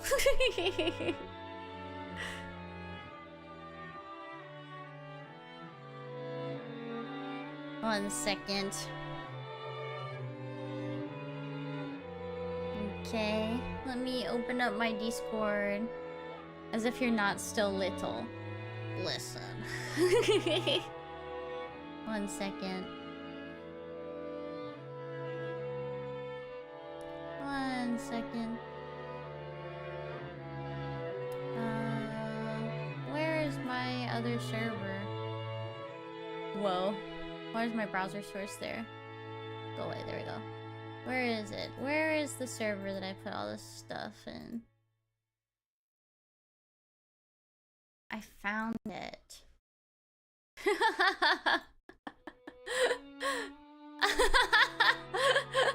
I used to be able to smile so bigly, but now I can't.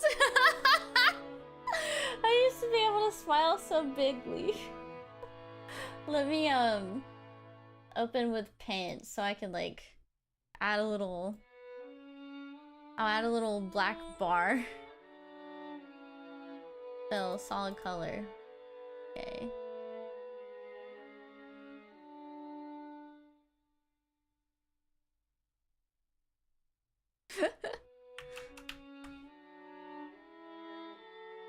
There we go. Save.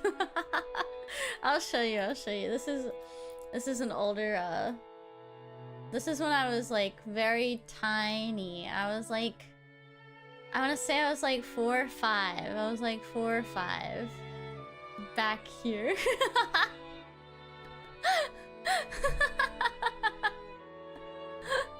I was so little. I wore like a bunch of like oversized clothes.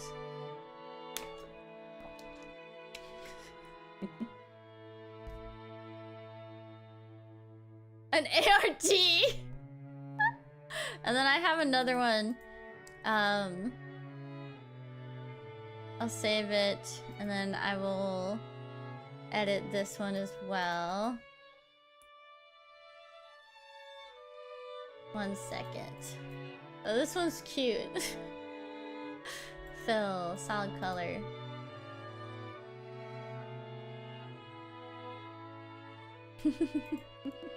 Save. And then there's also this one where I'm in preschool, I think. Maybe a little bit older, but I was painting. When I was a kid, I apparently had this issue where I'd like draw on my parents' walls in crayons. And so my parents were like, you know, when you have a kid that's very into art, you kind of just have to let them dedicate a wall to drawing on crayon, like drawing in crayon. And then like when they grow out of it, you can clean up the wall. So they let me have a wall, but just giving me a piece of the wall did not satisfy me. It did not satisfy me, and so I ended up drawing on every single wall in the house, and it was the worst thing ever. Because I thought, oh, they're letting me draw on this part of the wall. I'm gonna draw on the rest of the walls too. They got me an easel and everything, and I just kept drawing on the walls. The house was my canvas. The house was my canvas. Oh my god. Yeah, one of my least favorite things was when I was in like 5th or 6th grade. For some reason, I had 90s bangs, like the puffy 90s bangs when I was like 10 years old. And that was my parents' choice, and it was so humiliating to look in my yearbook and be like, who is that? That's fucking DJ from Full House. Oh my gosh.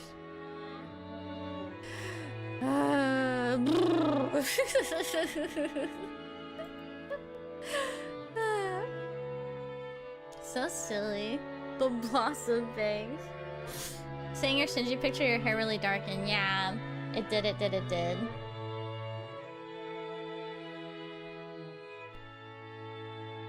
Buster bangs.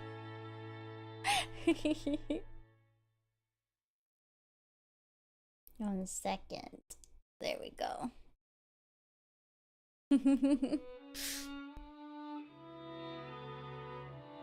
Masaka.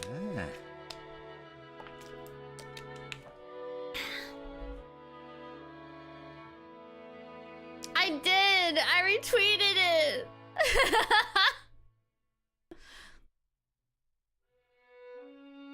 Rudolph shrugged. Apparently, though, Rudolph was willing to be indignant at how self-centered his father was. He wasn't particularly disappointed to be spared a face-to-face meeting. 夕食までにはその機嫌治りそうなの？クロス兄さん。そんなことは知らんよ。It wasn't Leslie either. It was Sex Haver. 親父殿に直接聞いてみるといい。もっとも声をかけない方が機嫌の治りは早いと思うがね。Yeah. 源氏さんだけだよ。じい様の機嫌を直せるのは。情けないぜ。自分の親の機嫌を使用人に直させるんだからよ。ジェシカ。余計なことは言わなくていい。She'd planned for her complaint to be heard only by her cousins, but it had reached even Krause's ears. Scolded, Jessica scowled and turned away sulking. 機嫌がうんぬんってことは病状はそんな悪くないんじゃねえの？元気がないってんならともかく、機嫌が悪いってのは少なくとも気はしっかりしてる証拠だぜ。おじい様は特に強い気力をお持ちだからね。でも体が必ずしもそれに伴えるとは限らないよ。去年からずっと余命3ヶ月って言われ続けて、最初の診断が正しいならおじい様は気力だけで流らえてるってことになる。気遣ってあげないといけないよ。 I feel like when people give like estimations on life, it is never accurate at all. Like ever. It's either that like the person ends up living for years and years after the fact, or they die really soon after the fact. I know they're just estimations, but yeah. Lunch started with the family head's seat still empty. The man who should be sitting there had already grown old, and the brilliant glory which had rebuilt the Usanekomemory family in the span of a single lifetime was being forgotten. Even though they were beginning the meal with that seat still empty, no one felt it was that odd anymore. Please stop praying for my grandfather. He's become too powerful. They can't get him back in the nursing home.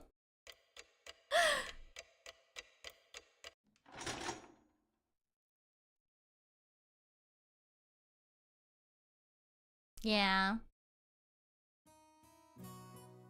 I feel like more times than not, though, the people, like, don't even make it to a quarter of the estimate. The Usanekomemory family conference was held once every year on the first weekend of October. If a normal family were to hold a so-called family conference, expected to be nothing more than a reunion of rarely seen relatives who greet each other around buckets of sushi or something. However, part of the family's great fortune had been lent out to grandfather's children.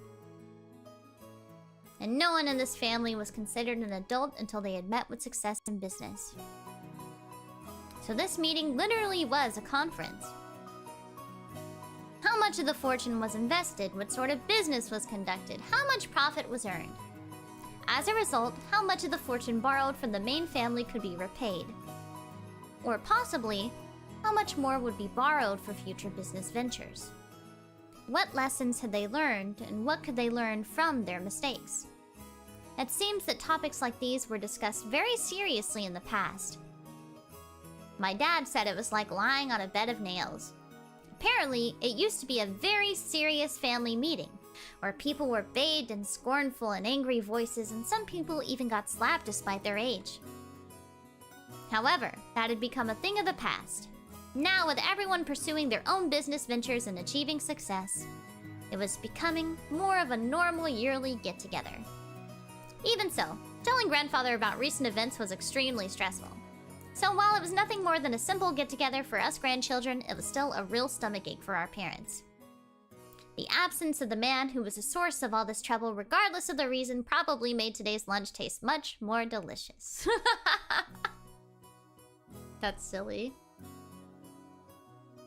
The phrase, "while the demon is not around, everyone can relax," comes to mind.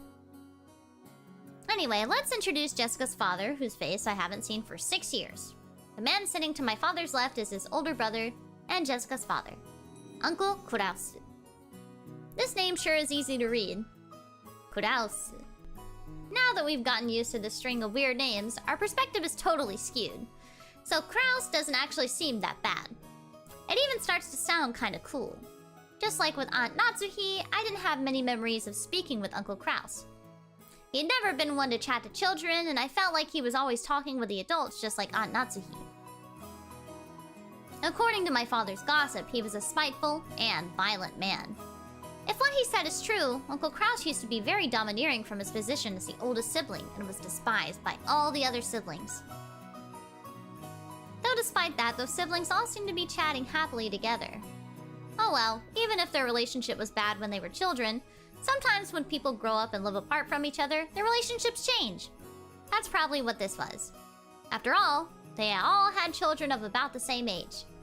By sharing the same family environment, they probably profited by exchanging opinions. Maybe because of that, a short while ago, the circle of parents began to discuss the exams Jessica and I would be taking. Jessica, in order to escape questions about exams from my father on her left, purposefully faced right while firing off a rapid series of comments, not giving him any chance to get a word in. Moving on, let's look at the end opposite from Kraus and the others. In the very last seat at the table, an old gentleman with a sturdy physique sat facing Kirie. This was my first time meeting him. I had only just been introduced to him, but it seems he's grandfather's personal doctor, a man called Nanjo. I heard he used to own a huge clinic on the nearby island of Nijima, but he turned it over to his son and began living a life of leisure in his old age. He had known grandfather since the very beginning when the mansion was first constructed on the island, and had built up a relationship over several decades. I thought at first that the two of them might have gotten to know each other through grandfather's suspicious hobbies, but it seems he was actually grandfather's chess partner. I see. That kind of hobby seems very like our grandfather, what with his love of all things Western. Nanjo's probably the only person who could enter Rokkenjima, despite being neither a family member nor a servant. He looked like a calm old gentleman as he listened to the discussions between Kirie and the other women who sat near to him. Considering how long he stayed by the side of our short-tempered grandfather, his generous heart was probably nothing to laugh at. Still, even if he was a family doctor, having anyone outside the Ushinomiya family attend the family conference was a little odd. It made me think that grandfather's condition might have worsened so much it'd be a major topic of discussion at today's conference. After all, George said something like that just a few seconds ago. Something about how we've been getting continuous reports since around last year that grandfather didn't have long to live. It's nasty to think about, but considering how rich grandfather is, at the time of his death, his wealth will suddenly be released and probably along with a fair share of our parents' stomach acid. And it'll lead to ulcers for everyone. After all, this sort of thing just gets messier when there's more wealth to be divided. There's a good chance they'll be talking about stuff like that at the family conference.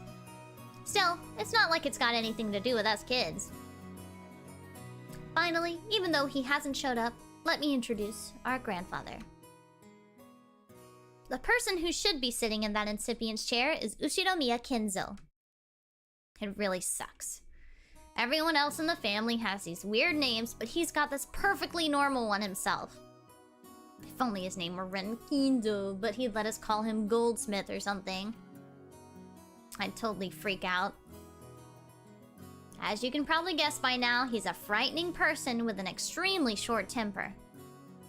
I'm one of his grandchildren, not a son, and I haven't seen him since elementary school. Thanks to that, I have no memory of being beaten myself, but our parents were apparently raised with an iron fist. That earlier conversation between my dad and Uncle Kraus about who should go convince grandfather to come down seems pretty darn funny once you know their background. You can't really tell grandfather's story without covering the pivotal event back before the Showa era.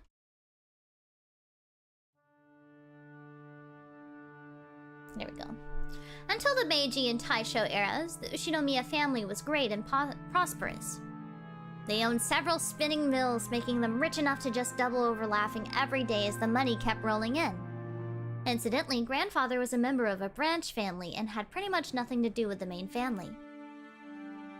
Not only was he way down the list of people who could inherit the headship, but he had hardly any contact with the glamorous main family.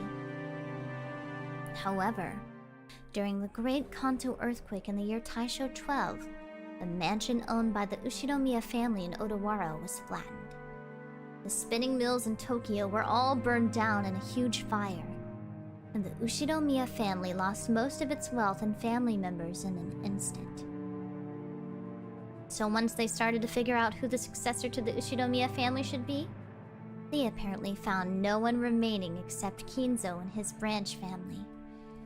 In Kinzo's later reminiscence, he referred to this as good fortune so great that it overturned fate.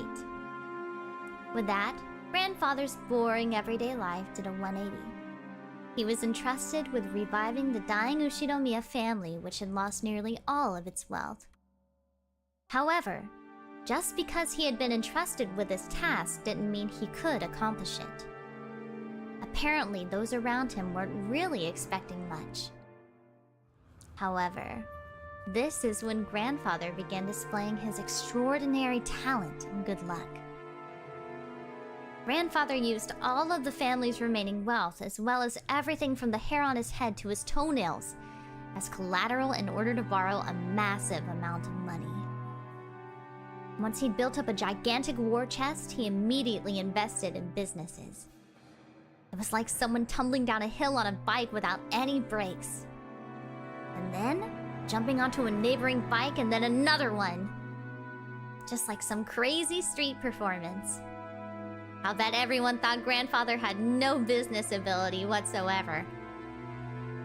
However, after several miracles and turns of good luck, with coincidences piling up and every chance taken advantage of, he was suddenly in control of power connections with the occupying forces. At that time, MacArthur and the GHQ were the ultimate authority in Japan. Grandfather, in the twinkle of an eye, began succeeding in business under the protection of the occupying forces, quickly becoming very rich.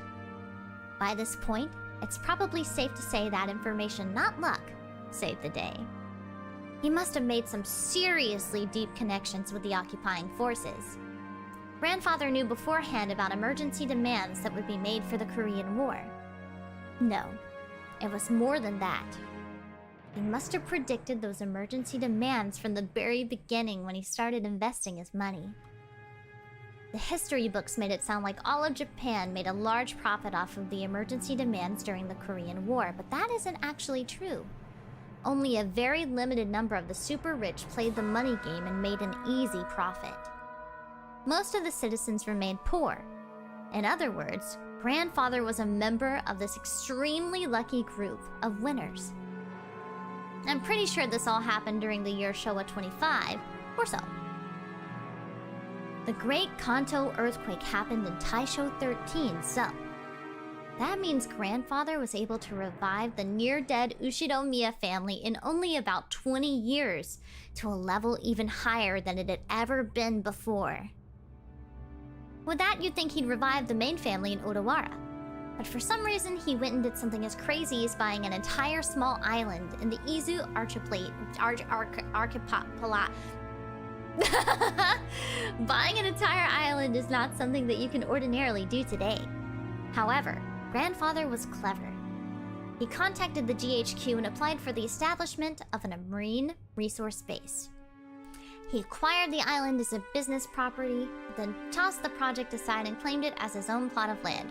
Archipelago? English is hard! I'm gonna drink some water.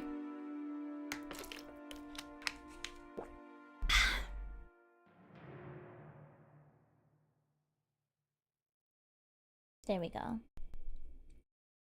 After the war, there were prevention measures against food shortages, and having the sponsorship of the GHQ meant that nobody could oppose him. From what I've heard, the Tokyo metropolis of that day offered this land to him practically for free. Later, Tokyo made difficulties by telling Kinzo to return the land, but the pushy GHQ intervened. Anyway, it seems under-the-table bribes did their work well. In the end, the city gave up in frustration. Grandfather, with considerable skill and good luck, managed to weather the stormy seas of that period, obtaining a vast fortune on his own island. Of course, it probably wasn't all luck. He was obsessed with all things Western, which helped him cultivate his English skills. He was able to use this to his advantage and sink his teeth into the GHQ. A mansion was built on this island soon after. This mansion, in fact, Grandfather, with his love of the Western style, made this once uninhabited island a canvas upon which he could realize his dreams to his heart's content. He now had the Western mansion of his dreams, overflowing with emotion and atmosphere, and a beautiful garden featuring all sorts of roses. And he had a private beach where nobody other than himself would ever be permitted to leave a footprint. This would be a dream come true for any boy. After that, he'd made good use of his huge fortune, becoming a large stockholder in the extremely stable iron and steel industry, and was able to live an easy and comfortable life just using the dividends. Well, he's just that incredible. This kind of person usually has the ability to foresee and predict the future, or at least that's how they're portrayed after the fact. But Grandfather denies all of that, repeatedly saying that he was simply blessed with extraordinary luck. Anyway, even a lord like that can help but grow increasingly eccentric when locked up alone on an island where all his dreams are made real. Okay, VSL, have a good lunch. Everyone knows that he's had a Western obsession from the start, but none of our parents really know when his bizarre black magic hobby began. Did his love of black magic begin way back when he became fascinated with everything Western? Or did his miraculous stretch of good luck while reviving his family cause him to feel a mysterious power in himself? At some point, Grandfather began to make the research of black magic his life's work. He filled his study up with suspicious books, chemicals, and magical items as he became increasingly bizarre. From what I've heard, those around him warmly watched over him, figuring that someone who had achieved success in life had a right to do so as he pleased, but there's no way that's true. They were probably just creeped out, thinking, that's disgusting, I don't want to get involved. Anyway, that agitated period was an age of big gambles with both opportunities and risks. Let's say Grandfather was born in this time period. He would have had no opportunities and would probably have advanced like a chess piece from mandatory education to college at a leisurely pace, never becoming more than an average salaryman. If that happened, he'd probably have sat somewhere happily talking behind his boss's back. No, not in a fancy dining hall like this, more like at a table in some bar. Then again, I'll bet this family conference would be a whole lot more relaxing if that were the case. Okay, that's enough about the old geezer. More importantly, let's talk about this incredible lunch. Oh my god, Sashimi no saladで俺はすでに確信してたね。 Come here. Oh, you went under bed. Okay. Okay, baby. Hi, sweetie. Come on. You're free to get up here. Come on. Come on, Deb. Come on, it's okay. Lay down. There you go. Sweet old man. Sweet old little baby. I love you so much. Sorry about that. He just came in here and he sat right up on the bed. Oh, they're cuddling. The boys are cuddling. I love them so much. They fill me with so much happiness. They make every day so bright and wonderful.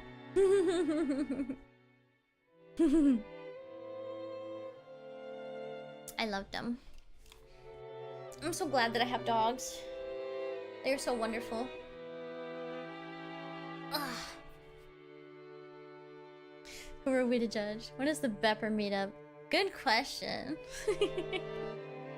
Good question.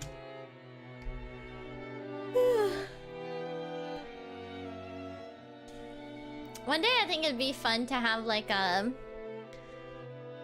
bed cam where it shows where the dogs can go up and down on my bed while I stream, so you can see them like eeping and stuff. I think that'd be cute for like an endurance stream. I think that'd be really cute. And then you could see my bed where I sleep every night.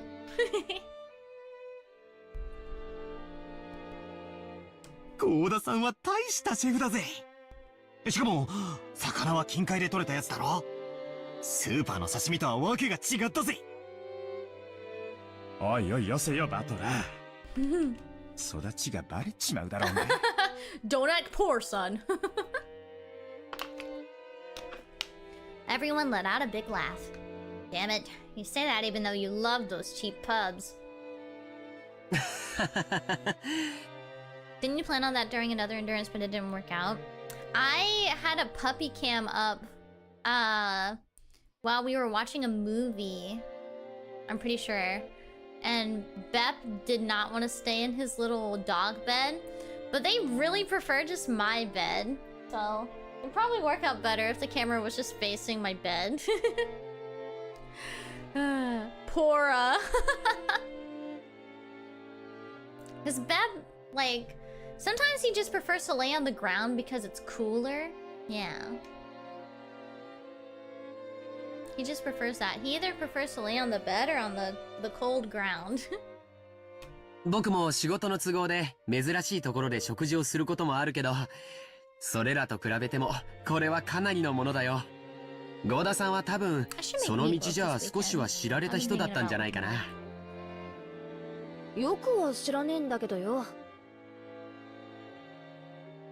舗ホテルでのれん分けだか派閥の分裂だかややこしいことがあってよ。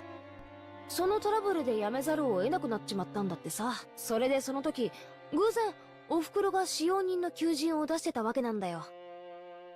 As Goda removed the empty plates, he began to recount his own bumpy past without losing a smile. 世の中というのは難しいものです。しかしそのおかげでこうして今日後宮家で再び料理人として腕を振るう機会を賜ることができました。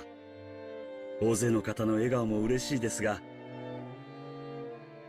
お仕えすると決めた限られた方々にだけ喜んでいただくために繊細なお仕事ができるのもとても楽しいことでございます。I love my dogs. They make me so happy. これもすべて機会をくださった奥様のおかげです。Goda respectfully bowed his head towards Aunt Natsuhi. 応募のあった中でゴーダが一番腕が良かったからです。客観的判断に基づくもので市場はありませんので感謝には及びません。Dang. Why does Aunt Natsuhi always have to sound so indifferent? If only she spoke with a bit more kindness, she might leave a different impression. Shannon and Kumasawa enter from the hallway with a serving cart. 失礼いたします。それでは本日のデザートに移らせていただきます。Goda and the others laid the beautifully adorned dessert out in front of us all. I guess it's true when they say you have another stomach for dessert. I thought I'd already filled up on delicious food, but as soon as I laid eyes on that dessert, my stomach started yelling, "More!" I don't know much about desserts, but this looked really good. A white pudding-like substance was garnished with 2 shades of red sauce, and elegant rose petals adorned the dish. Normally, during a high-class meal like this, you're supposed to wait for the chef to extol the virtues of this particular meal before eating. However, Maria was completely indifferent to strict rules like that, so she got excited by this beautiful and delicious-looking dessert, jumping into the fray as soon as it was placed before her. Aunt Rosa scolded her, calling it bad manners, but George responded by saying, now, it's okay.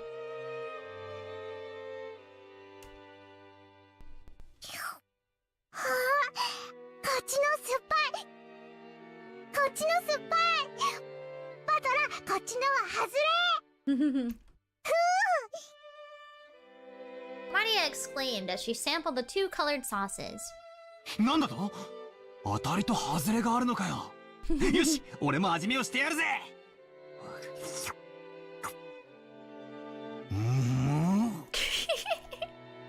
Apparently one sauce was sweet and the other sour. Despite it being bad manners, I also stuck my little finger in and licked it. Whoa. One of the sauces was sour enough to make you pucker up. If it were yellow, I'd have suspected lemon, but I couldn't guess what kind of sourness would be red. I decided to ask Shannon, who was putting away the serving cart behind us. シャノンちゃん、この酸っぱいのは何のソースだい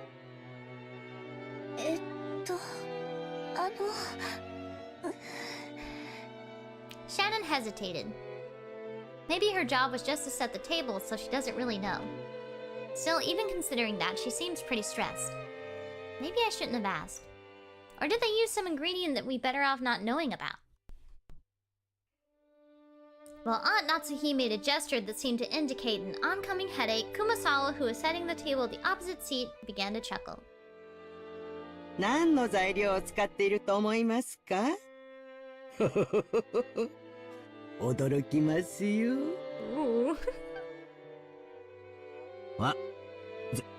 全然わかんねえぜ。というか、熊沢のばあさんがそういう笑い方すると不気味でならねえぜ。で、何なんだよ、正体は。内緒ですよ。お耳を拝借。Kumasawa leaned across from the other side of the table. I leaned forward myself when she asked. Their interest caught Jessica, George, Aniki, and of course Maria. Also put their ears closer. Nani?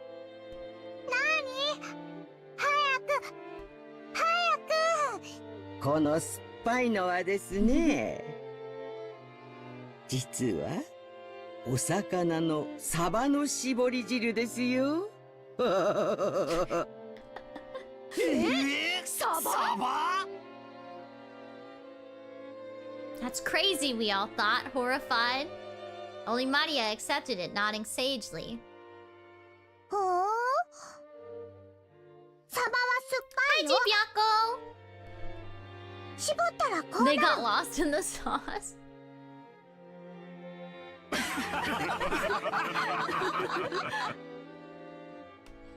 When Maria started clamoring that mackerel were sour, the adults were unable to contain their laughter. 違うわよ。酸っぱいのはしめ鯖でしょ。 Only Aunt Rosa, her face red, whispered to Maria that mackerel is sour only once prepared as shimesaba. Ah, now I totally remember. Kumasawa was always like this, wasn't she? I think I remember her tricking me too in all sorts of ways when I was young. The most lethal has gotta be that one. Those flimsy black things in Chinese dishes. They're kikurage mushrooms. She told me they were penguin meat, and I went all around school like a smartass telling everyone, didn't I?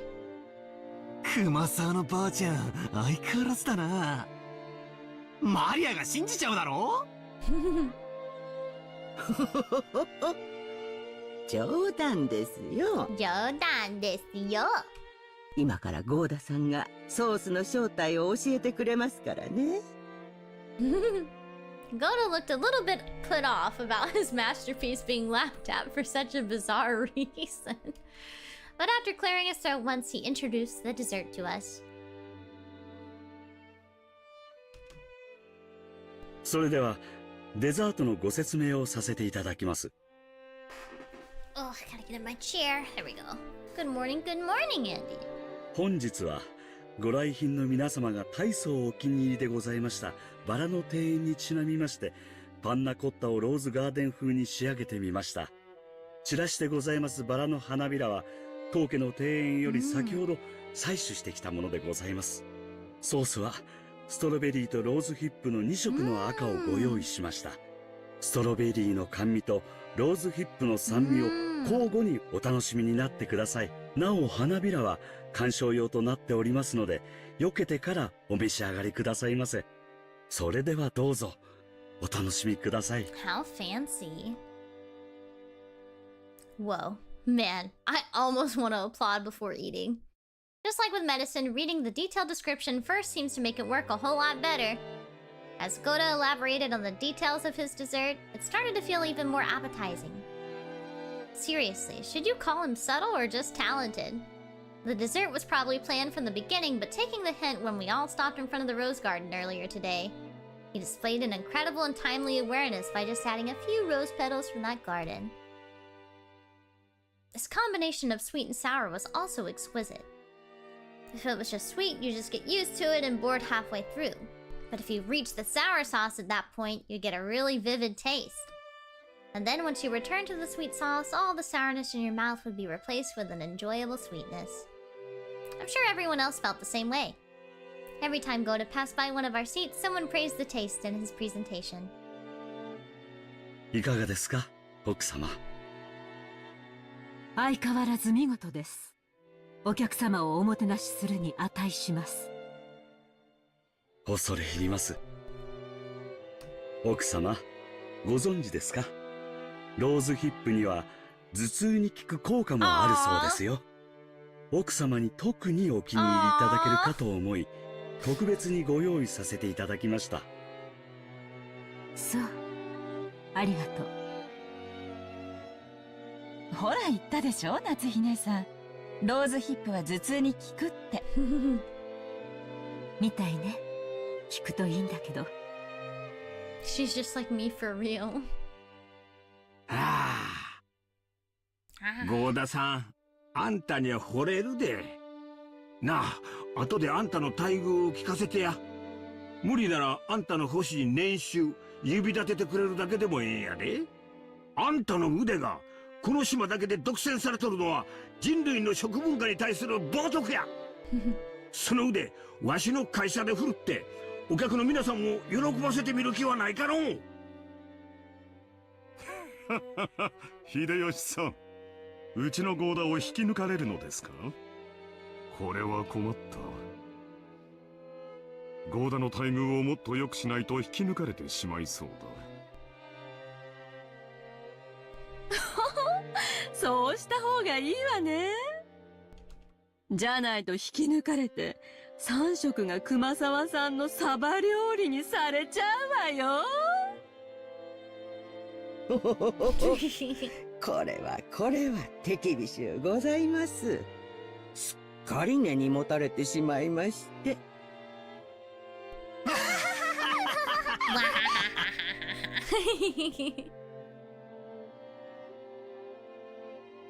Everyone let out a huge laugh. According to Jessica, Kumasawa's mackerel jokes were a running gag that our parents had long since gotten used to. Kumasawa often claimed that mackerels had precious nutritional value, which would slow aging, making people smarter and more. Supposedly, while it couldn't stop the outward signs of aging, it helped prevent aging on the inside. Since she was still spirited enough to tell these kinds of jokes at her age, there must be something to that theory. それでは失礼いたします。 I love her. 夕食にはふるってたくさんのサバ料理をお召し上がりいただきますのでどうぞご期待。期待してるよ。今晩はしめ鯖でキュッとしゃれ込みたいぜ。それは素敵ね。ついでに日本酒の美味しいのも出てこないかしら。ええ、ございますよ。六軒島名物のサバ焼酎なるものがございまして。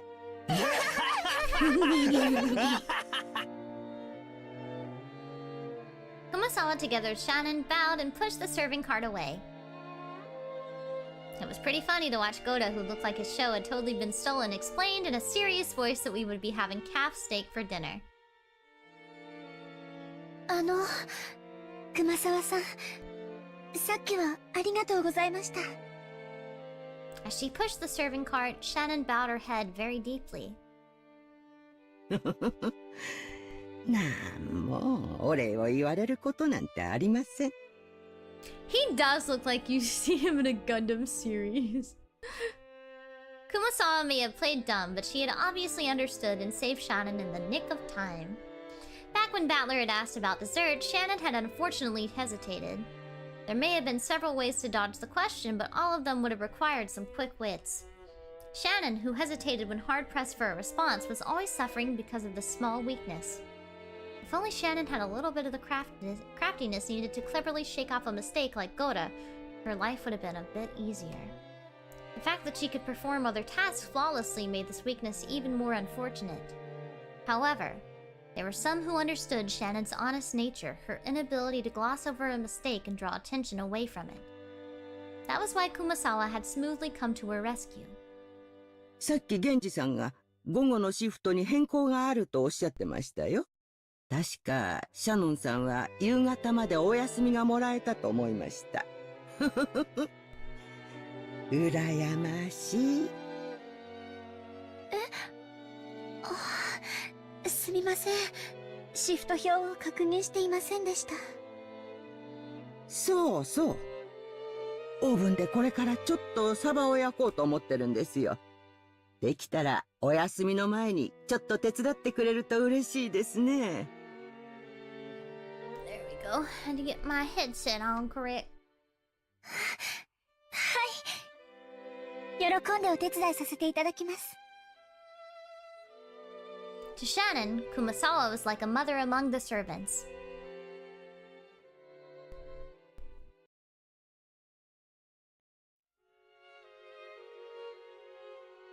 The dining hall needed to be cleaned up, so we were chased out. Instead, tea was being served in the parlor. A Apparently they prepared the black tea that... Oh, that scared me.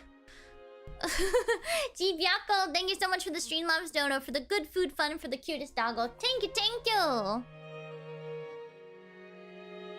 Apparently they prepared the black tea that Aunt Rosa had bought for Aunt Natsuhi. Maria said she also wanted to have some black tea, but my old bastards... my old bastard said she couldn't and told us children to go play outside.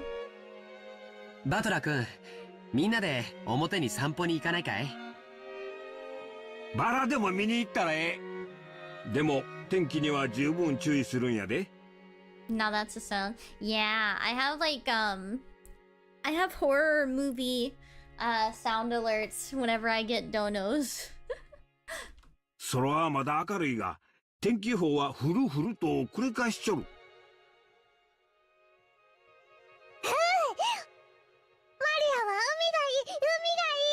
海がいい。あら素敵じゃない。砂浜で遊ぶなんて普段はなかなかできないものね。そっか。よし、じゃあみんなで浜辺でも行こうぜ。行こう。マリア、服を濡らさないようにするのよ。靴もよ。濡らさない素直で可愛い。バトラ君、マリアちゃんの面倒ちゃんと見てあげてね。おうよ、任せろ。ほう、お前もキリエに頼まれると素直で可愛いじゃねえか。たまには俺の言うことも素直に聞いてみろよ。へっ、まっぴらごめんだぜ。行こうぜみんな。ほらほら。The children flew out of the parlor. They were replaced by Genji, who pushed a serving cart in and prepared to serve the tea. The parlor was filled with a sublime aroma which delighted everyone while they waited to sate their thirst. Okay, enjoy your nap!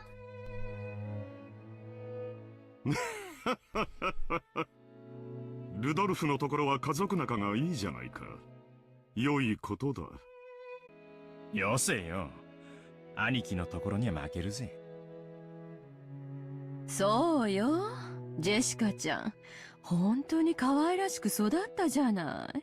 これも夏日姉さんの教育の賜物ね。どうも。Natsuhi answered coldly. The conversation broke off then, and the parlor fell silent.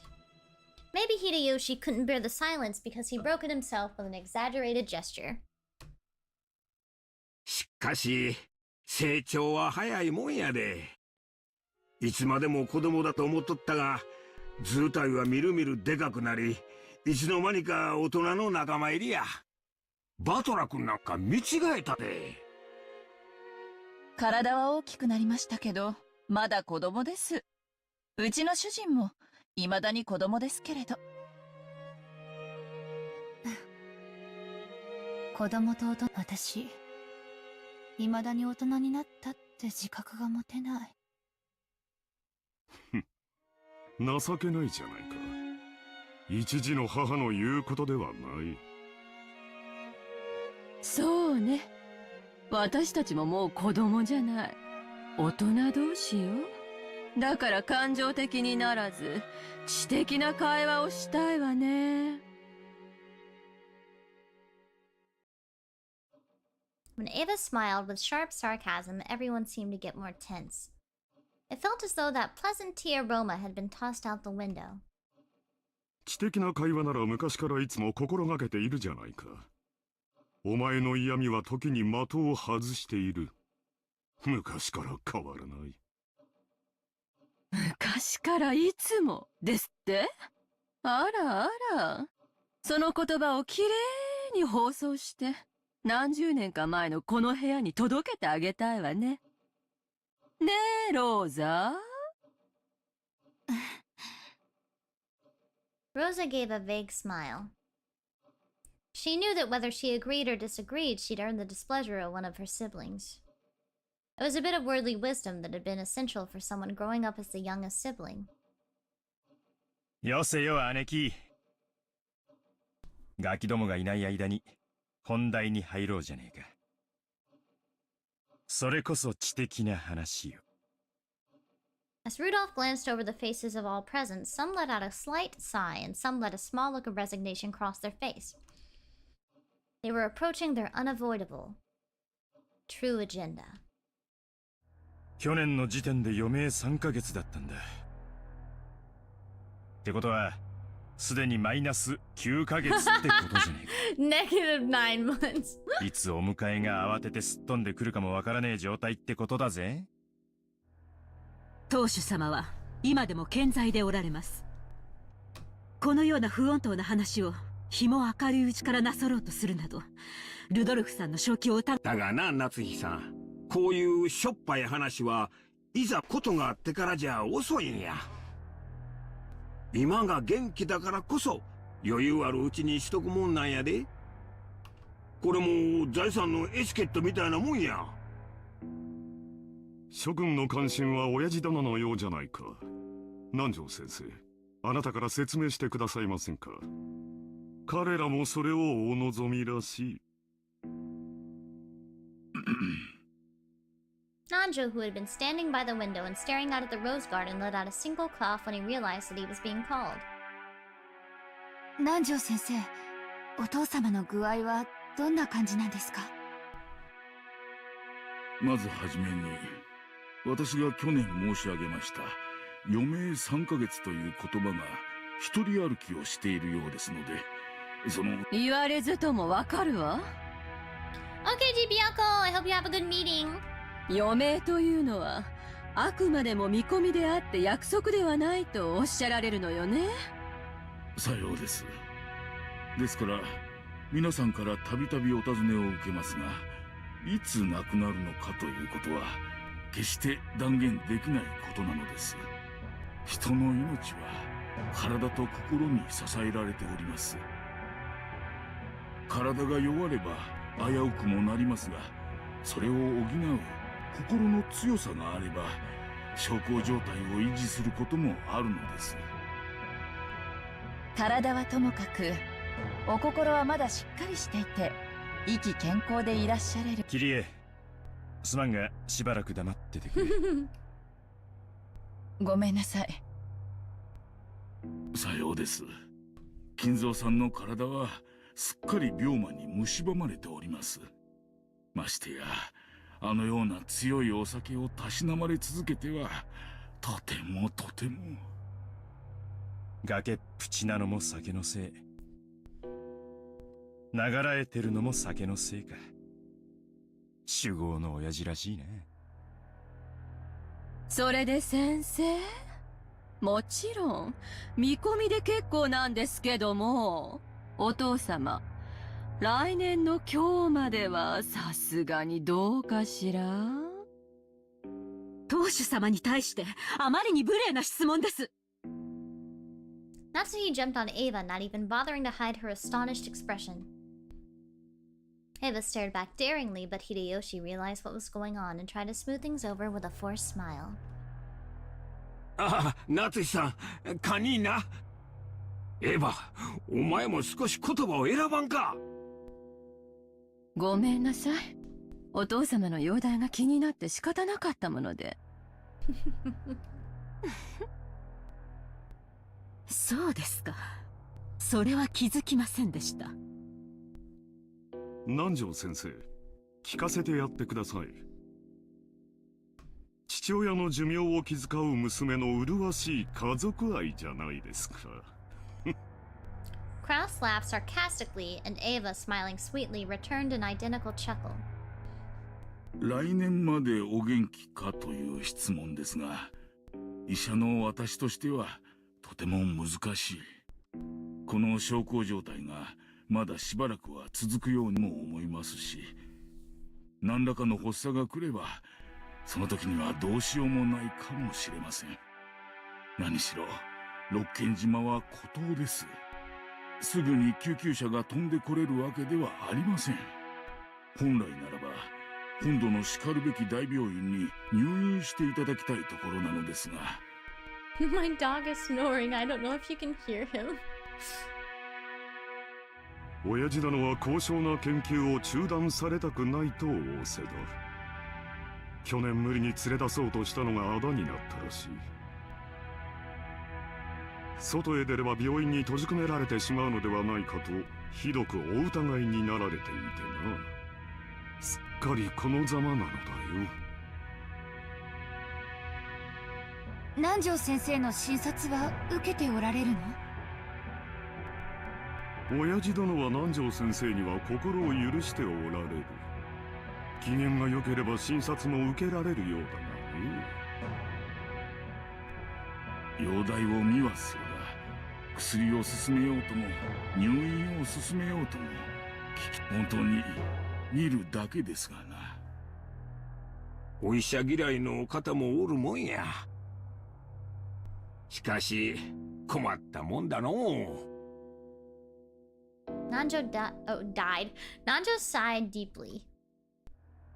The purpose of an examination is to determine what medical treatment would be appropriate. Receiving an examination and then not following the advice given makes the whole thing pointless. Oh! Hi, Raiders! Manual raid? What happened? Was it maybe a... Was there an error? Oh. Manual U raid. Hello, everyone. Yoda, if you are here, I hope you had a good stream. Yoda forgot to set up the raid. Ah, I got you. Gotcha. She forgot to set up the raid. My raid list didn't get reset, I don't think. I think it was so weird because some people got unmodded and some people got removed from like my whitelist for raiding. So I don't think, I feel like, yeah. It's so strange.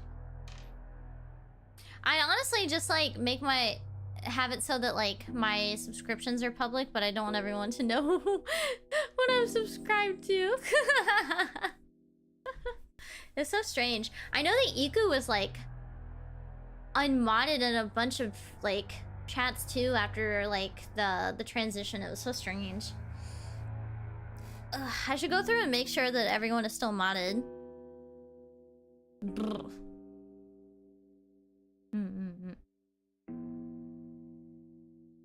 What kind of sus channels? I'm not subscribed to any sus channels. It's just that it's embarrassing. I don't want you to know all like the food ASMR people I follow. Receiving an examination and then not following the advice given makes the whole thing pointless. つまりおさらいすると、相変わらず余命は3ヶ月。禁止のまま、あとどれだけ流らえるか見当もつかねえってことだ。ルドルフさん、言葉を少し慎まれてはいかがですか？ああ、すまんね。昔からこういう口の利き方なんだ。勘弁してくれ。南條先生のご意見は分かりました。クラウス兄さんから見てどうなの？実を言うと南條先生とは異なる意見だね。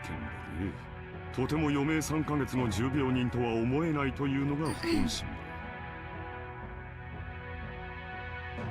怒鳴り声は相変わらず健在で、いつぶん殴られるかとヒヤヒヤしっぱなしだよ。長男にだけ親父の世話を押し付けるのは実にフェアではないね。来世では俺より後に生まれろよ。さて、話を戻そうぜ。そんなわけで、公正中立なお医者の先生の見解じゃ、いつお隠れになっちまってもおかしくない状態だ。兄貴には悪いが、ここは専門家の意見を採用させてもらうぜ。となりゃ、決して親父の財産を話し合うことは、時期尚早ではないってことさ。お父様の個人資産は、おそらく数百億にも届くでしょうね。でもそれは、綺麗な現金で揃ってるわけじゃないわ。お誕生会のケーキみたいに綺麗にナイフが入ってカットできるほど単純じゃないでしょ。姉貴の例えは面白いな。そうさ。ケーキの上にはイチゴやらチョコの家やらが乗ってて、綺麗に等分するのが難しいことだってあるだろ。それを加味してどういう風にナイフを入れるのか先に相談しておくのは大切なことだと思うぜ。それを当主様が存命のうちからさも他界なされたかのように声高に議論される皆さんの気が知れません。あら、必要な話よ。だって遺産相続はその時点で直ちに行われなきゃならないものよ。ましてや栄光ある後宮家の財産は莫大。事前に入念な相談が必要なことはお分かりでしょうが、当家の資産はあなたのご実家とは大違いなんだから。失礼な。私の実家は関係ありません。Natsuki responded indignantly, though in a low voice, and the already dark atmosphere grew even more hostile. 予算買えば。夏日さん、堪忍な。口が悪いのは許したってな。Hideyoshi tried to smooth things over by glancing at both with a forced smile, but it only resulted in making the hostility between Eva and Natsuki even more intense. これ以上はお邪魔なようですな。失礼させていただきましょ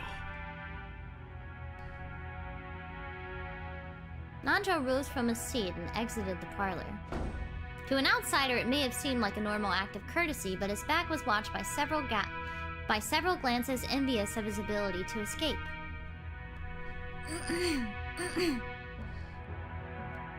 After the doctor had exited and his footsteps had disappeared into the distance, Kraus recrossed his legs. つまりお前たちの言い分はこうかね。親父殿の余命は短い。遺産分配について早急かつ具体的な協議に入りたい。何を焦っているのかね。確かにお前たちの言う通り、後宮家の財産を算定し分配するのは簡単なことではないだろう。なればじっくりと算定すべきじゃないのかね。お前たちは今晩のうちにもケーキを切り分けたいと焦っているように見える。そうだろうローザ。何を焦ることがあるのかね。焦ってるわけじゃない。でも兄弟の間での取り決めは必要。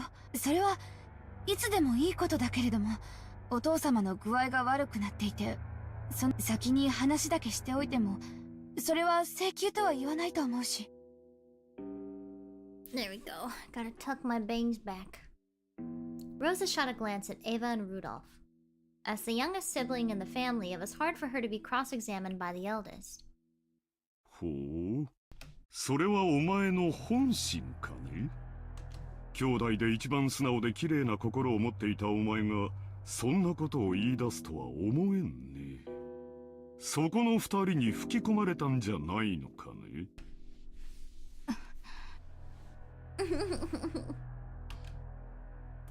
よせよ兄貴。ローザだって兄弟だぜ。親父の遺産に公平な権利がある。関心を持つのは当然じゃねえか。親父だっていつかは必ず死ぬし、それは遠い未来の話でもない。むしろ兄貴が悠長すぎるくらいさ。まるで遺産分配から話をそらしたくて仕方がないように見えるぜ。それはどういう意味ですか。主人にやましいところがあるとおっしゃいたいのですか。まあ夏日さん、話は聞いておくなあれ。兄さん、今は大変強気だそうじゃない。そうよね。去年以降空前の好景気で円は上がる一方、ドルが100円に至るのだって夢物語じゃなさそうよ。それに与党は来年頃に保養地整備法を成立させようっていうじゃない。今や日本中のリゾート開発会社がどれだけ軍資金を集められるかって奔走してるところよ。詳しいじゃないか。 Hello, Pepega. これから日本には空前の好景気が訪れる。親父殿が後宮家を再興した時と同じ Oh く yes, らい time to open Disneyland. 大規模な需要拡大の時代がね。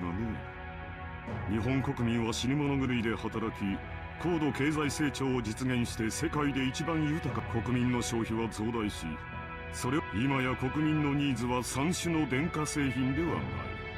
スキー場、ゴルフ場、総合プール、リゾートホテルにテーマパーク。数年前に開業したデルゼニーランドには行ったかね。素晴らしい遊園地じゃないか。あそこでは大人も童心に帰り家族で楽しむこと。かつて家族を顧みずに滅私奉公することだけが美徳だった時代はもはや終わろうとしている。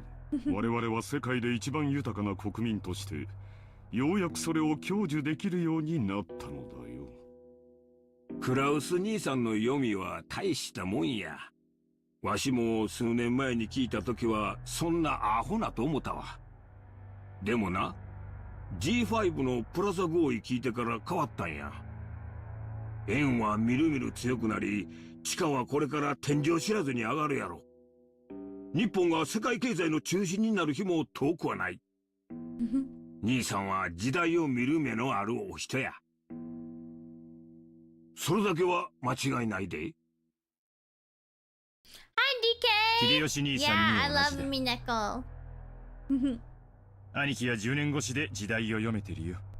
その嗅覚は親父譲りだろうな。大したもんだぜ。だが親父と違ってちょいと見通しのタイミングを読み違っちまったところはあるよな。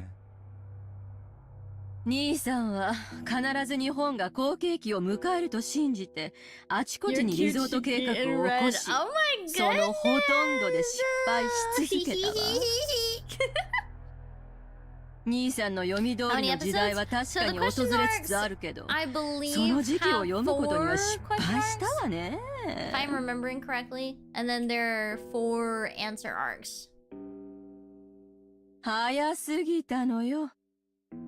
そして焦って生産して、結局は傷口を広げたわ。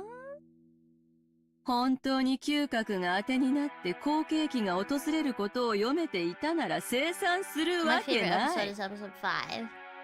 これって、兄さんが自分で自分の才能を信じてない証拠じゃないの。You'll see. 失礼だ。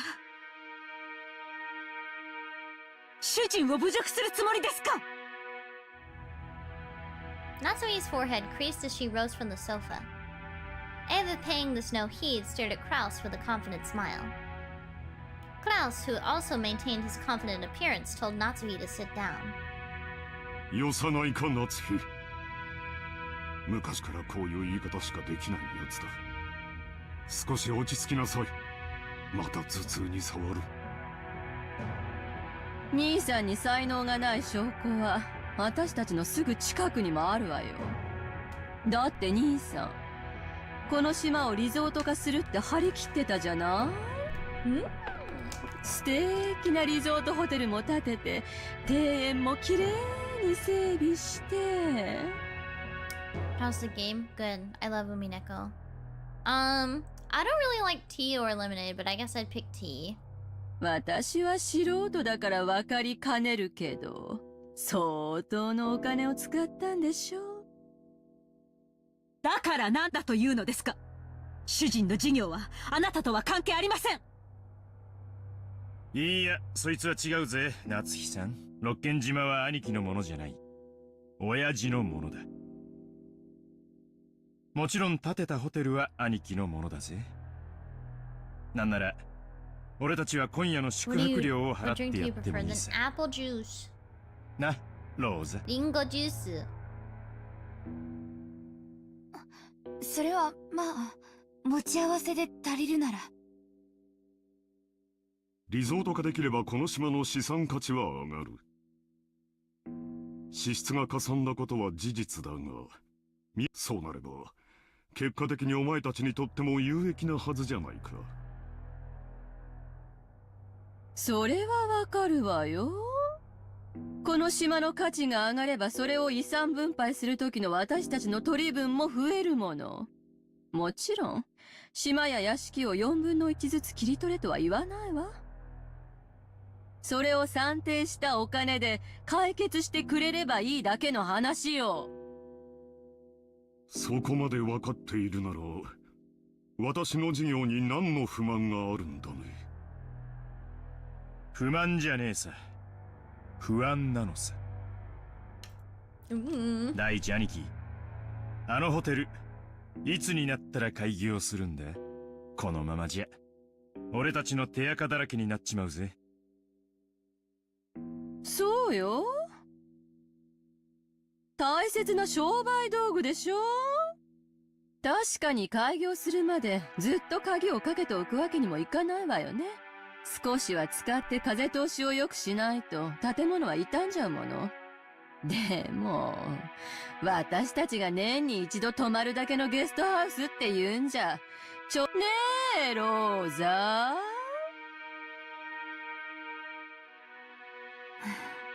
そうね。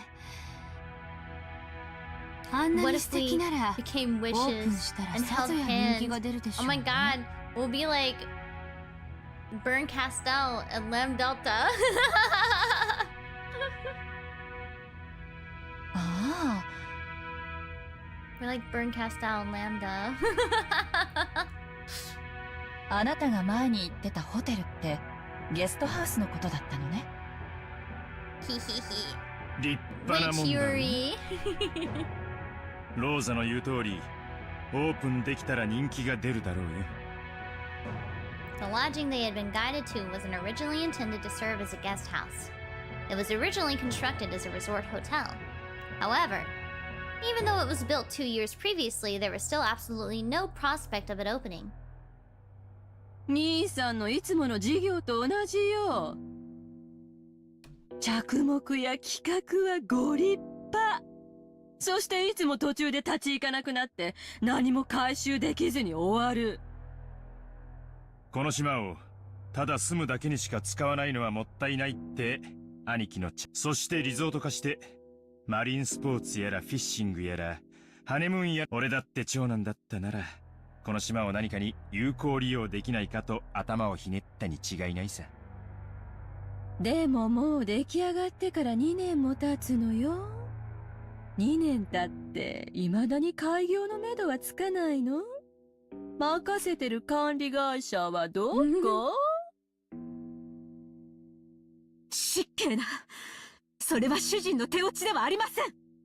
主人の仕事を請け負う会社間でトラブルが生じているだけで、うちはあくまでも被害者です。Don't speak for him. しかしな、クラウス兄さんが任せてる例のとこ、あまりええ噂は聞かんで。はっきり言ってあげなさいよ。不払い横領トラブルで計画が空中分解しちゃったって話。裏も取れてるんだから。何の裏だか存じませんが、事実無根です。観光業への新規参入には方々への根回しが必要になります。相手が信用に足りるかを測ることも大事です。それに手間取っているだけに過ぎません。ホテルの完成が早すぎて勇み足になったことは認めよう。だが維持費がかかってるわけじゃない。やがて大きな意味を持つ布石だ。嘘つけよ。生産したくても売れないだけだろ。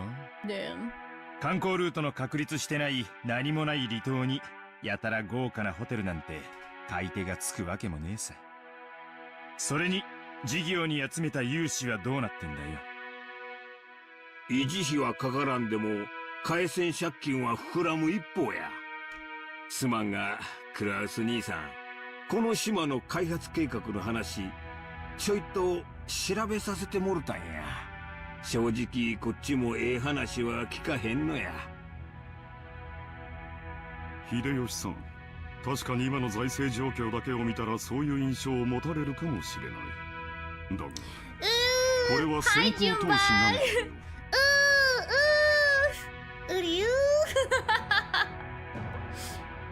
その読みを誤り、これまでに多くの負債を生んでしまったことは認めざるを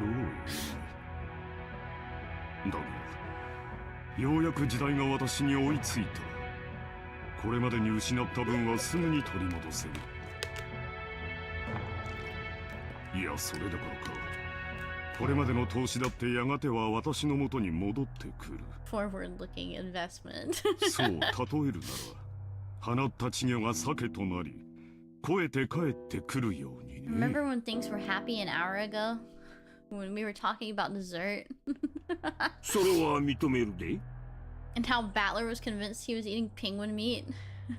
これからリゾート業界は空前の好景気を迎えるやろ。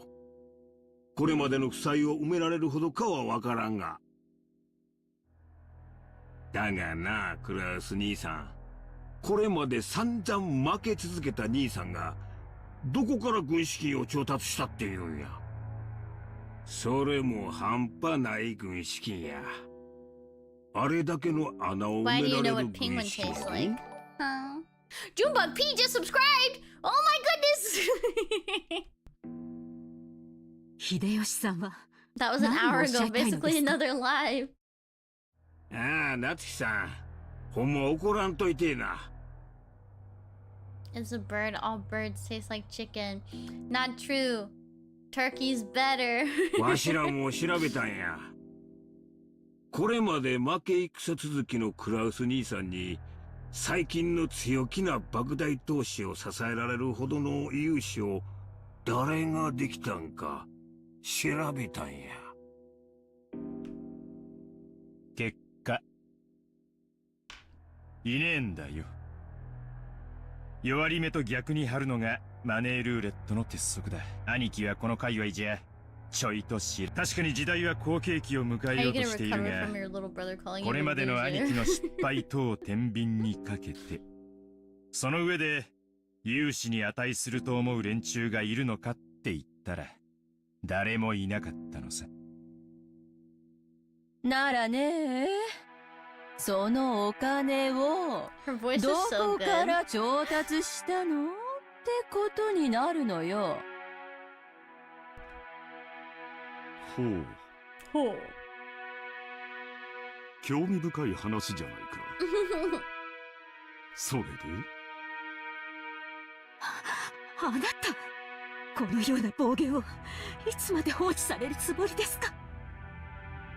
座れよ、夏日さん。単刀直入に言おう。兄貴は親父の個人資産を自分の事業に流用してる。これはほぼ間違いねえ。これが俺たちの誤解だってんなら、どうかぜひそれを解いてもらいたいもんさ。ルドルフ、流用なんてもんじゃないわよ。これは横領よ。刑事告発できる立派な犯罪なんだから。Let's go! Embezzlement! 仮にも後ろ宮本家跡継ぎの後ろ宮クラウスに向かって信じられない暴言です。暴言じゃないわよ。図星でしょ。なんとか事業を成功させてこれまでの損失を埋めたいんだけど、その穴は広がっていく一方、博打の穴をさらに大きく張った博打で埋めたいだけよ。その軍資金がすぐ近くにあったなら手をはっきり言うわ。兄さんがしているのは横領よ。お父様に対する裏切りよ。叱るべき決着がついた後には司法に委ねることになるでしょうね。言うにこと書いて、当主様への裏切りとは聞き捨てがたい。この栄光ある後宮家の敷居をまたぐ資格はもはやあなたにはありません。即刻ここで、さあほら。Natsuki, who had already reached the limits of her anger, shouted at Ava in a rage. She then pointed alternately at Ava in the hallway, demanding that she leave. Ava took out a folding fan and fanned herself with it, glaring maliciously at Natsuki as though silently daring her to repeat what she'd said. However, her mouth was still smiling, curved in the shape of a crescent moon. In that unpleasant silence, Rosa gulped. ねえ、夏日姉さん。誰に向かってそんな口をお聞きなの？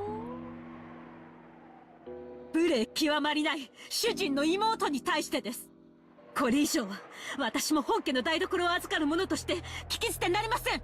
This is so embarrassing. As the person in charge of the main family's kitchen, I cannot overlook any part of this.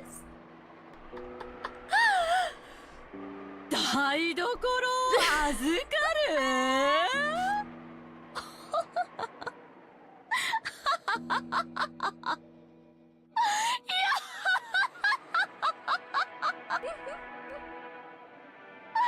黙るがいい！この名ばかり女房が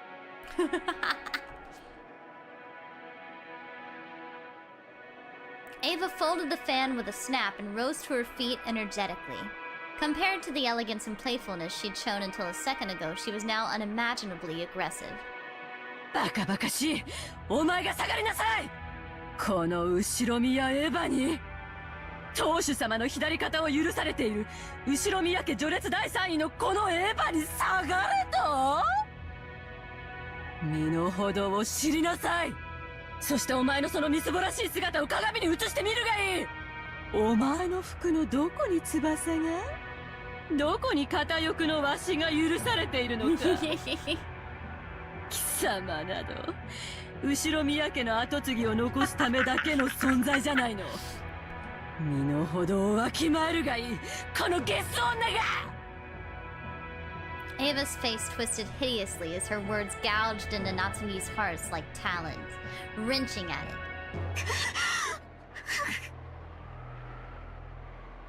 There were 100 ways Natsuhi wanted to respond. However, her anger and sorrow crushed her throat, and none of those words managed to make it to her mouth. Her anger had nowhere to go, and became a single hot tear that slowly dripped down. なーに？何か言い返したいなら、ほーら。Ava faced her with a provocative gaze. However, Natsumi could do nothing but tremble, her clenched fists quivering. Kraus quietly broke that powder keg tension. 夏日、席を外しなさい。Oh, shit. 頭を冷やすといい。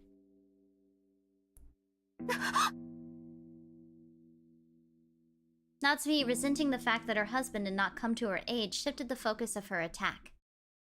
あなたはさっきから何を言われているのか分かってるんですか？この人たちは言うにこと書いてあなたのことをお父様への裏切り者呼ばわりしているんです。私たちが後ろ宮家の栄光を守り、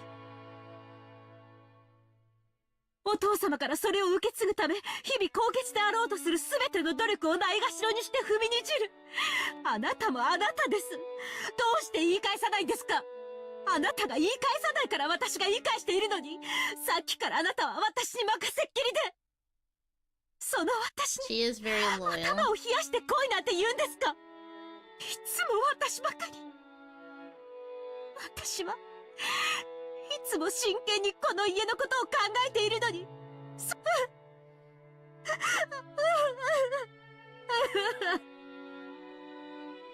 Natsumi was already unable to hide her tears. She flew from the room in that state. After that, all that remained was a somewhat embarrassed mood about the parlor. When the sound of footsteps grew distant and silence returned, Krause shrugged his shoulders slightly. 妻が失礼した。Sorry about my wife that loves me and my father so dearly. It won't happen again. 昔から感情を抑えるのが下手でね。私も苦労している。あんなのに切り盛りされてたんじゃ、兄さんも気苦労が絶えないわね。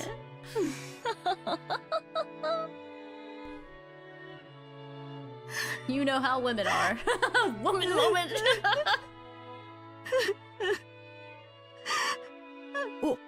奥様。何でもありません。Natsumi flew into her room and threw herself onto her bed, lamenting. Those heart-wrenching sobs reached Kumasawa in the hallway. おいたわしや奥様。奥様とエヴァ様は犬猿の仲。このお二人の関係を説明するのは、女の私にはとてもしんどくございます。後ろ宮家は血を特に重んじられますが、嫁いで家を出れば、本来は序列から除籍されます。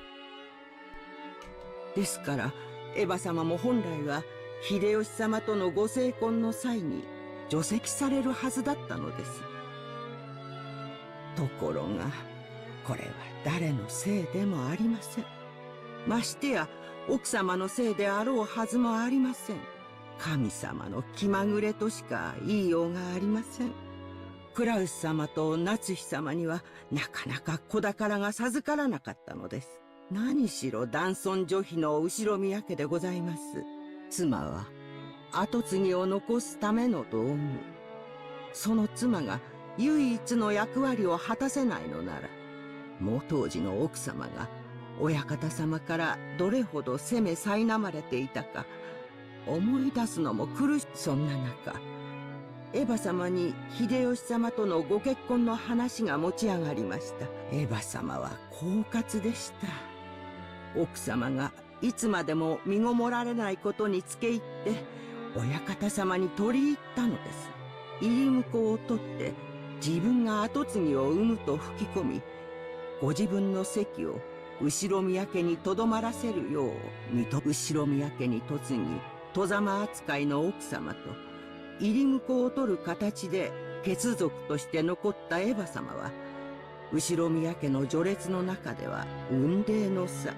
しかもエヴァ様は先にそれも男児をご出産されており、どれほど奥様の立場がエヴァ様の前で弱いものであったか。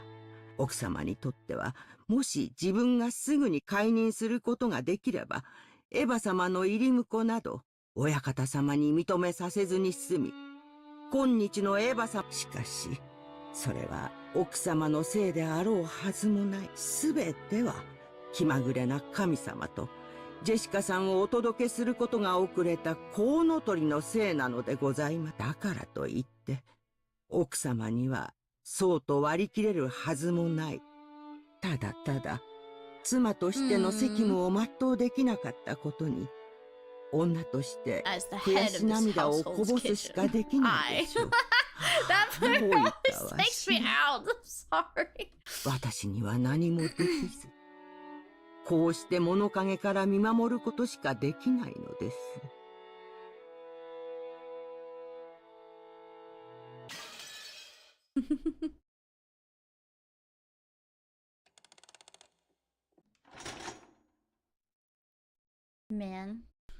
Mange. That was such a self-own. I know. Alright, I'm gonna take a quick break to walk my dogs and also get a little snack. I'm gonna go get some apples. Let me adjust this. BRB, walking, dogs, plus snack. Oh, I spelled that wrong. Snack. Okay. BRB, I'll be right back, you guys. You guys stay here. BRB.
I returned.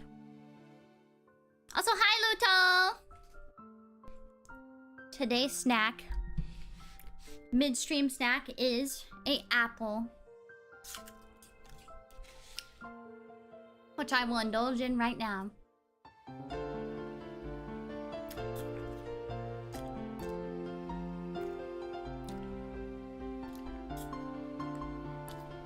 Oh yeah, the kind of apple is, they're called Sweet Tango. I don't know if that's the actual apple name or if that's just the brand.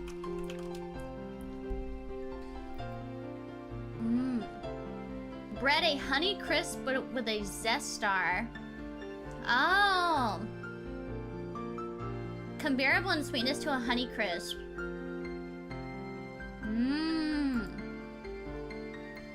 Gotcha, so that's the kind of apple it is.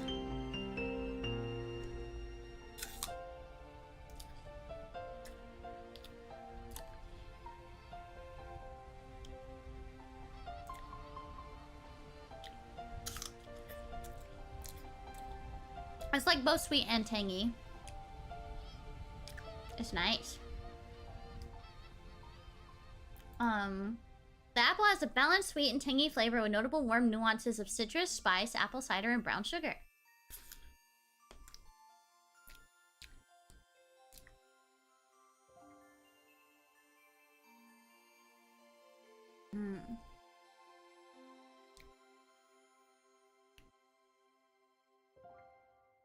Share it with us. I wish I could. They're very yummy.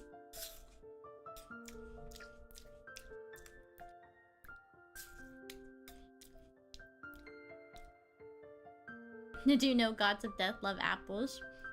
Hi.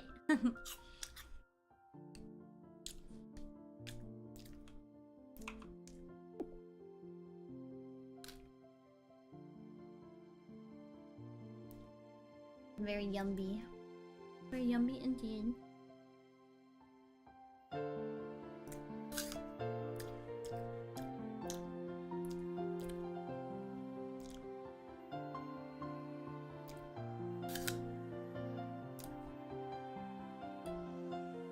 I love apples. They're the only good fruit in my book.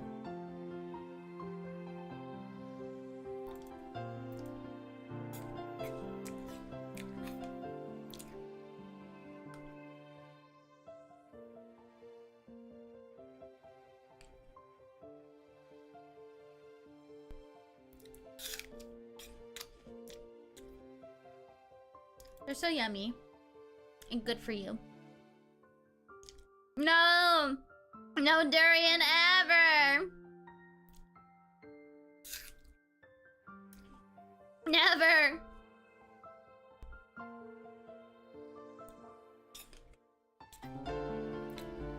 Never.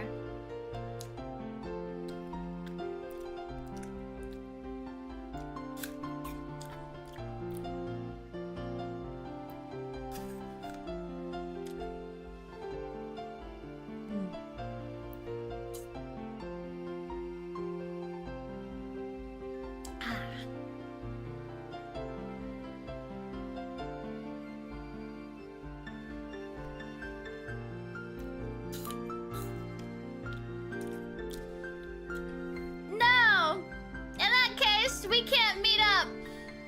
If you're just gonna force me to eat fruit. I've tried fruit. I don't like it. I've tried fruit. In fact, I've done fruit punishment streams.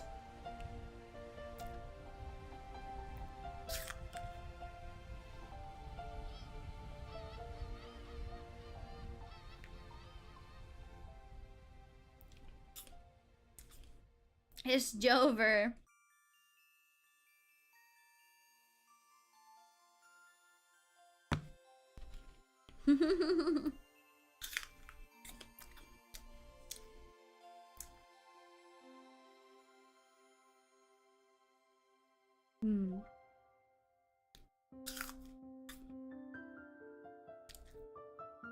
Ugh.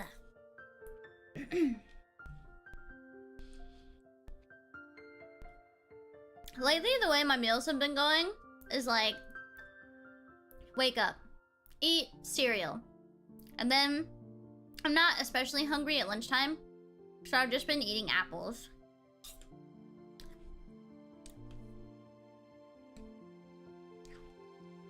And then I eat a big dinner.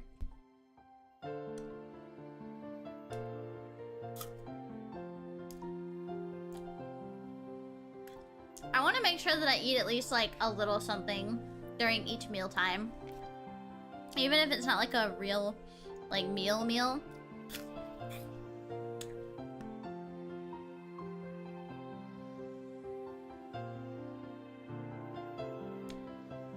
I save money that way too.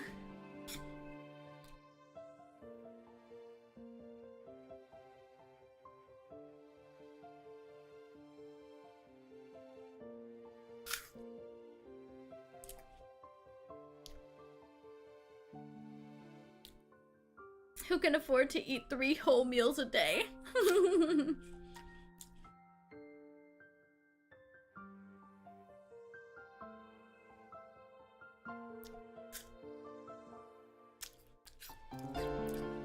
In this economy, right?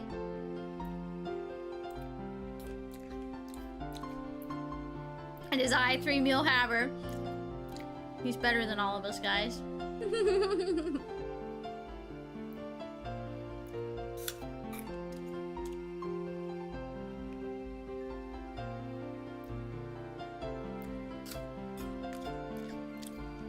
Get in my tax bracket. I'm trying. What's your tax bracket? I'll try to match it.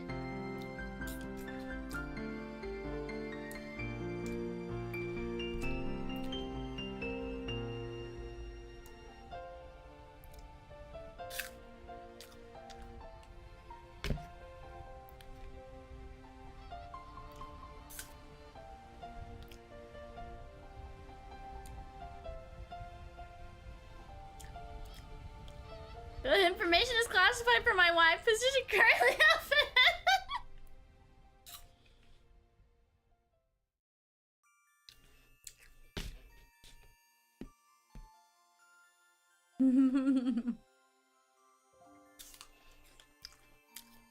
Can I ask if it's more than I made last year?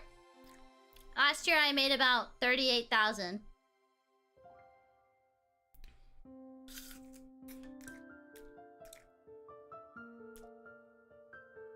Damn, okay.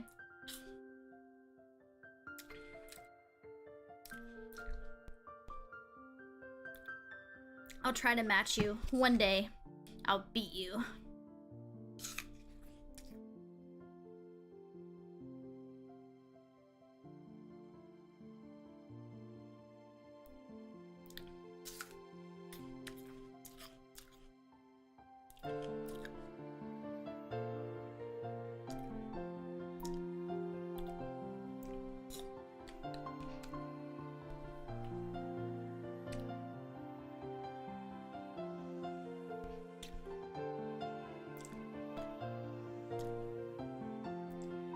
It's a contest now, damn. Guess I need to charge for body to make sure I stay ahead.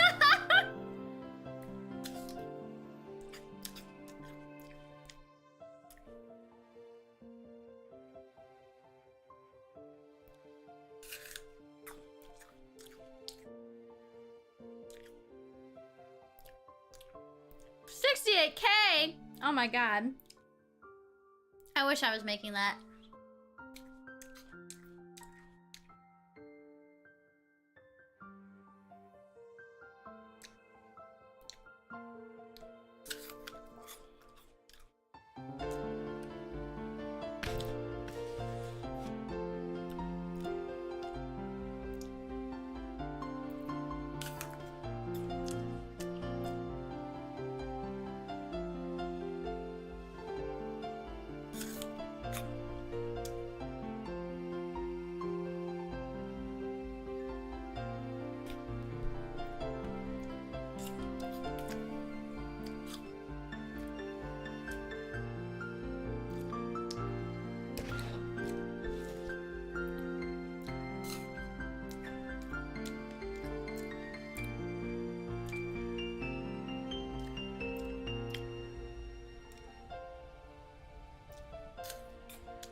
It's nice to make that much, but I also paid just under 29K a year in rent.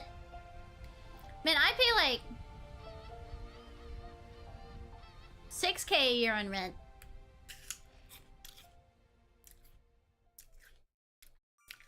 Move to the south.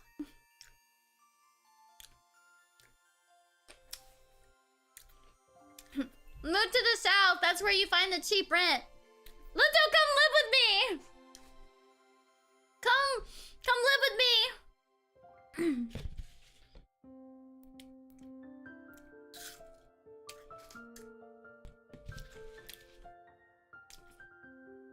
Yeah. Since I have a roommate, well, also I have like really low rent. I have a 2-bedroom house with a big backyard, all new appliances. Both of us combined pay 1K, but I only pay $500 a month in rent.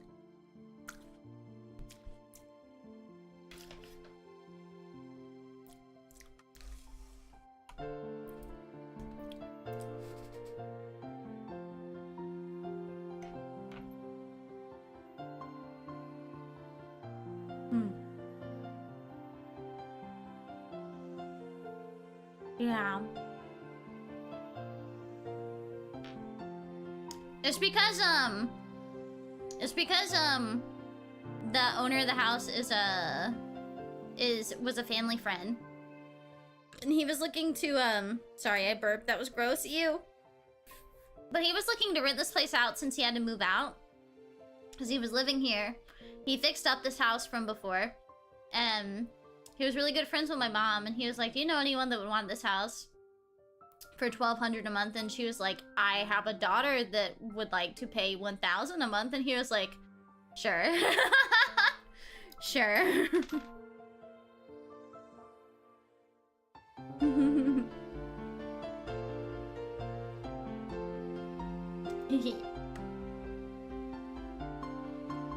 As we did, we once again spotted that witch's portrait. However, spotted is probably not the best word to describe that experience. It was more like our eyes were inexorably drawn to it. That woman's eyes, with their sage-like glamour, definitely had the power to make those who viewed it stand rooted to the spot. 魔女ベアトリーチェか。本当かね。バトラ信じてない？ Back when he had asked what this picture was, the first person to tell him had been Maria. Therefore, when Battler showed signs of doubt, Maria must have felt that Battler didn't have faith in her. Of course, that wasn't what Battler meant. Maria ran up to the portrait and began banging on a plate hanging below it. Maybe the title of the portrait was written there. Maria, trying to prove that she wasn't lying, obstinately continued to hit the plate. ああ、悪い悪い。別にマリアが言ったのを疑ったわけじゃないぜ。バトラ納得。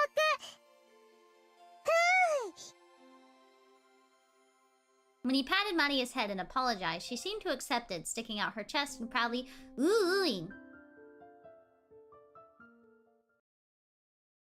何何我が最愛の魔女 My ベアトリ beloved ーチェ。 witch Beatrice.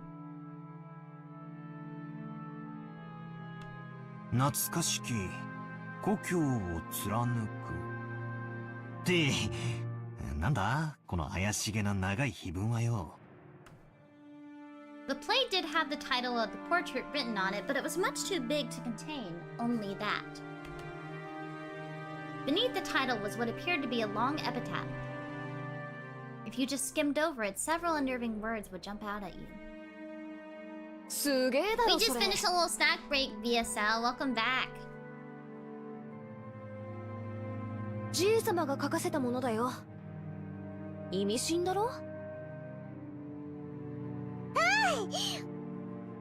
Also, the eldest son has been embezzling money. There was a big argument. マリア知ってる？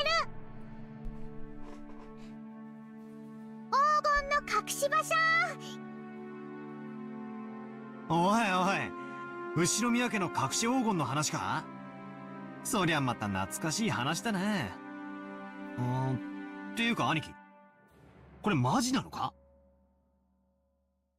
これを書かせたおじいさまは、この絵とこの碑文に関しては何も語ってくれないんだ。Not to use the head of the kitchen, don't you forget it. Oh, my bad. でも、親類たちの間では、おじいさまの黄金の隠し場所を記したもので、この謎を解いた者に家督と黄金のすべてを譲るという意味ではないかと、もっぱらささやかれてるよ。マリア聞いた、マリア聞いた。黄金いっぱいいっぱい。さてな、10トンの金塊なんてね。私はちょいと眉唾だけどな。しかしよ、こんな碑文を読んじまうとマジかなって気になっちまうな。I think I already explained grandfather's upbringing. But let me also mention the Ushinomiya family's legend of the gold. Grandfather succeeded the Ushinomiya family after it was destroyed in the Great Ganto earthquake. And by successfully riding the stormy seas after the war, he managed to accumulate great wealth. That much of the story everyone knows. However, this is where the strange part begins. Part of it involves grandfather's black magic obsession, so its credibility is extremely low, but... well, wait until the end before you doubt or make fun of it. After the war, grandfather correctly predicted what the future would hold and won in a huge gamble, accumulating a vast store of wealth. But there's a mysterious legend about how he gained his initial funding. Grandfather came from a branch family and had no connections in the business world or the financial world. Even though he later built connections with the occupying forces, he supposedly started as a nameless person who hadn't yet gained anyone's trust. It takes trust to gather money. There's no way anyone would lend money to someone they didn't trust. How did grandfather, who had no reputation at all, manage to obtain his first vast chunk of funds? When asked that question, grandfather supposedly answered like this. On a certain day, I encountered the golden witch Beatrice. Grandfather then went on and on about his continuing research into alchemy and techniques for summoning demons in order to become a great magician. And the entity summoned as the result of the demon calling ceremony was the golden witch Beatrice. He then apparently made a contract by which he would receive fortune and honor in exchange for his own soul. The witch then granted grandfather 10 tons of gold. Grandfather used this gold as collateral to prepare a vast quantity of funds, which he then used to multiply his wealth many times over and revive the Ushinomiya family. It seems the story so old that even our parents were told it when they were still children. So, back when our parents were young, they explored this island in all sorts of ways, believing that the gold grandfather had received from the witch might be hidden somewhere. However, since there was the danger of them getting lost in the abandoned forest, grandmother began to spread the story that the witch lived in the forest and approaching it was forbidden. そんな話があったな。俺たちも小さい頃、親からその話を聞かされて、宝探しと称して島中は森で迷ってワンワン泣いて、使用人さんに見つけてもらって親にめちゃくちゃ怒られたんじゃなかったっけ？バカだったよな。だってよ、じいさまはその資本金で儲けた挙句でこの島を買うんだぜ。この島に来る前から黄金を持ってたってことになるじゃねえか。この島にあるわけがないぜ。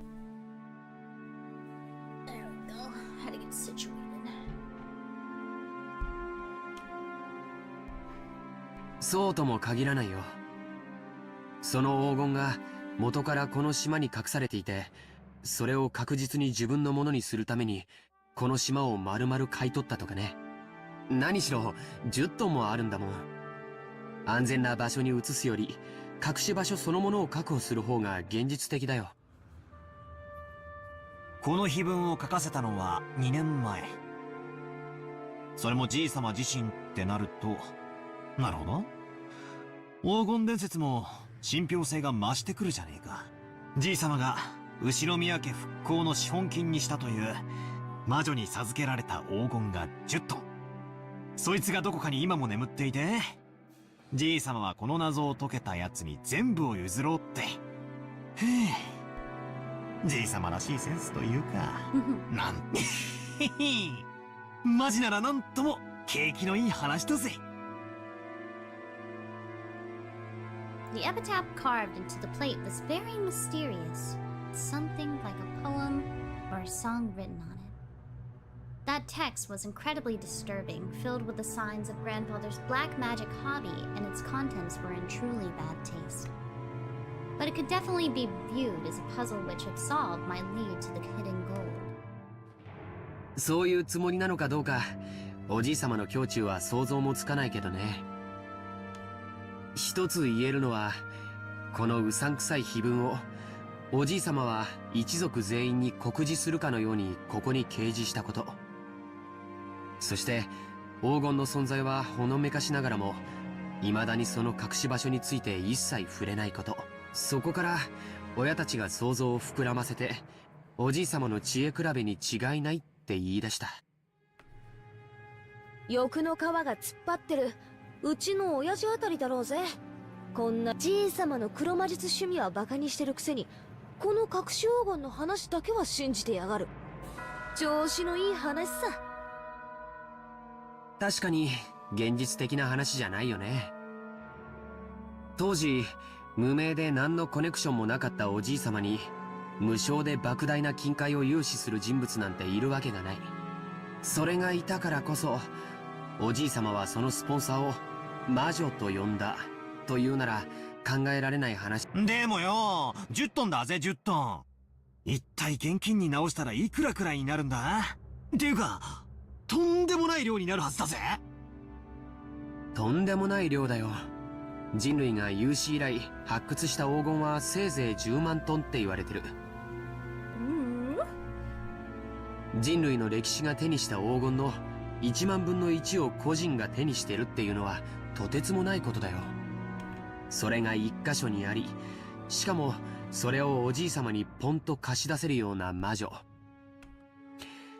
ただものじゃないね。私はよ、その10トンって数字ももはや嘘くさいと思ってるぜ。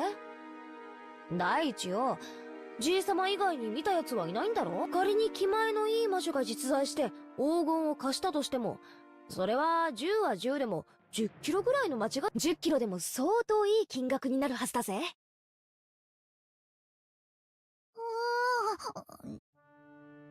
10キロの黄金っていくら？ Maria, who wasn't following the story and felt like she was being spoken to in riddles, finally found a place where she could ask us a question. It was a question I also wanted answered right then. Whether it was 10 kilograms or 10 tons, it still felt like a huge amount, but I had no idea exactly how huge. George Aniki folded his arms and tried to remember the market price of gold. さあ、金も相場の影響を受けるから何とも言えないし、純度や鋳造先の信用によっても変わってくる。換金に手数料もかかるし、ただ希少金属であることは間違いなくて、このまま採掘が進めば人類はあと半世紀ほどで全てを掘り尽くしてしまうんじゃないかって憶測もある。デタラメに言って1キロあたり200万円程度の価値はあるんじゃないかと思うね。ひゅ私よ、10キロってのは今適当に言った控えめな数字なんだけどよ、それでも2000万円の価値があるってことになるじゃねえかよ。マリア、体重28キロ。ということはマリアちゃんと同じ重さの黄金なら、その価値は5000万円を超えるって計算になるね。そりゃたまげるな。10トンならいくらだ？ 10 キロで2000万が1000倍だから、はあ、200億円か。 That's so much money. こりゃたまらねえや。Let's add that up. Let's convert yen to USD. Oh god, the yen has dropped even more. So.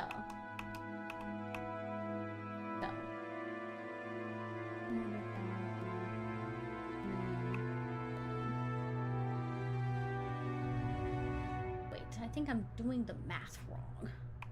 I think.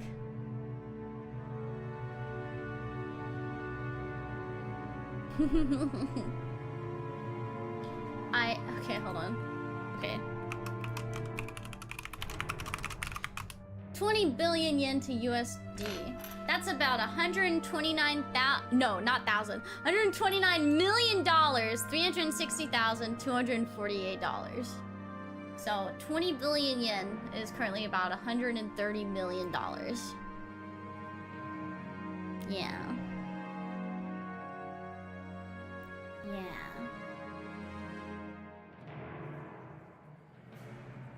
Man, right now, $1 is 154 Japanese yen. It's so sad. I think the yen started dropping around the time that the Russian-Ukraine war started at the beginning of 2022. And it's only gone downhill.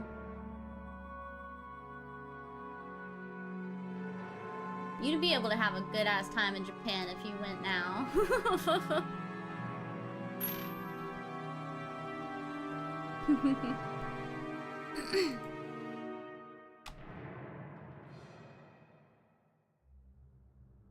Anyway, let's say that a person's wages over a lifetime are about 200 million yen. You grow up and work like crazy, sacrificing your life for your company, and you're finally freed as you approach old age. Everything including retirement money might add up to about 200 million yen. In other words, that's the amount of money that'll be made throughout a human's life. No, you could even call it the value of a life. So 100 times that sum is an unbelievable amount of money. If you work from age 20 to age 60, that's 40 years of work. So it's equal to 4,000 years of work wages. If you worked every day starting from the Jomon period, you'd only reach that number about now. ほう、200億円ってすごい？ああ、すげえよ。マリアの大好きなショートケーキだったら、多分一生かかっても食い切れないくらい買えるぜ。でも200億円という現金ならいざ知れず、それと同等の金塊がひとところにあるなんてとても現実的とは思えないね。さっきも言った通り、黄金は非常に重くて財産をまとめておくにはちょっと便利とは思えないよ。ものすごい額面の有価証券とか、ものすごく価値のある宝石とか、そういうものなら考えられなくもないけれど、戦時中の混乱期に自分の資産を持ち運べるよう全て宝石などに変えた人たちがいたのは有名な話だからね。でも黄金で資産を備蓄したというのはなかなか聞かない。確かに重いけどよ、国際的に一番信用されてて価値も安定してるし、意味はあるんじゃないのかな。証券とかだったら国が滅びちまったら紙切れになっちまうわけだし。そういう考え方もあるね。でも 10kg のインゴット一つでも体感重量は相当のものだよ。聞いたことない？ 50kg の人間は背負えても 50kg の俵は担げないって。それだけの莫大な重量の金塊を個人が所有するリスクと手間は計り知れないね。ってことはつまり200億円の札束がうなってるって話ならともかく、200億円分の黄金が山積みになってるってのはちょいと現実味が。そういうことになるね。黄金伝説なんて響きはとても面白いんだけどそもそも10トンの黄金という時点で少々無理があるね。そうやってリズムで考えるとみるみる嘘くさくなっていくぜ夢のない話さ。でもそこは何しろあのおじいさまだからね。親切なお金持ちからの融資を大げさに吹聴して魔女から授かった10トンの黄金なんて例え方をしたのかもしれないよ。10トンという数字も象徴的な感じがするしね。つまり借りた金のありがたさは10トンの黄金に匹敵する価値があったってなことだなじいさまに大金持ちの勇敢マダムが気前よく恵んでくれて、そのご婦人を魔女と呼んだってことじゃねえのか。 I see. Jessica's example isn't bad. Someone who generously lent a huge sum of money to grandfather when he still had no reputation might as well be called a witch. Furthermore, grandfather actually did use that money to build a vast amount of wealth later on. The fact that this person was so great at judging people might also justify calling her a witch. Also, since she went to the trouble of lending all that money, she might have enthusiastically overseen how it was spent. The decision to unexpectedly get involved with the occupying forces and profit from the Korean War demands might have been inspired by the witch herself. That might explain why he claimed to have received both wealth and honor from her. なるほどな。ってことはつまりこの魔女様は後宮家復興のための資金を恵んでくださったとなりゃ、じい様が感謝の気持ちを込めてこんだけでかい絵を描かせて掲げさせたってのもひょっとするとよ、当の本人は見るからに魔女っぽいばあさんだったかもしれないぜ。それをじい様が美化してこんな美人に描いてくれたってのは考えられる話さ案外当の本人に会ってみたらこんなに美人じゃないかもしれねえな。ありえるね。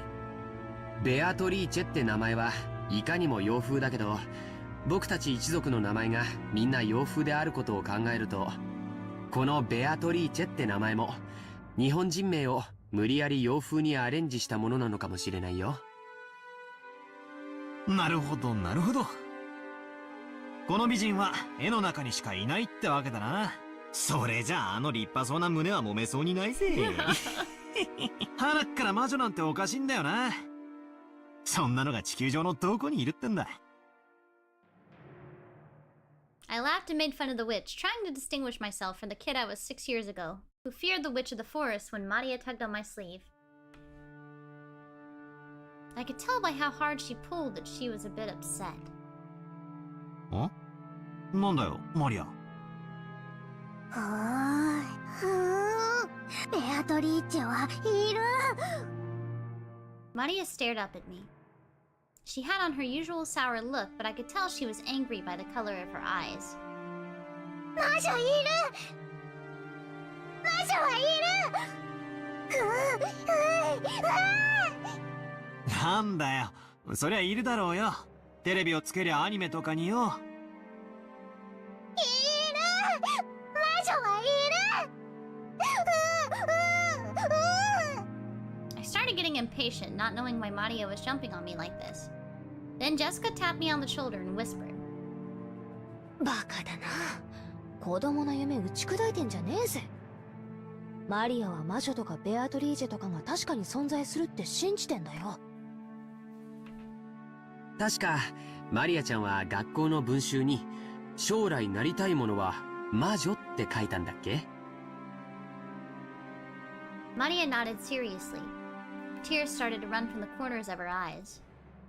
I see. To a girl who wants to become a witch in the future, the existence of Beatrice was proof that witches do exist in this world, and was therefore an image that she yearned after and admired.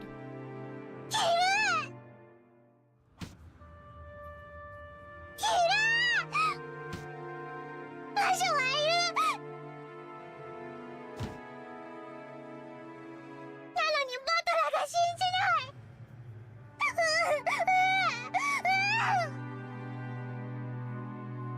Oh, there's buffering? いるよ、魔女は。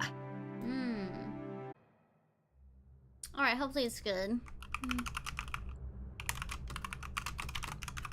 Hopefully it's good. Hopefully. Just in case.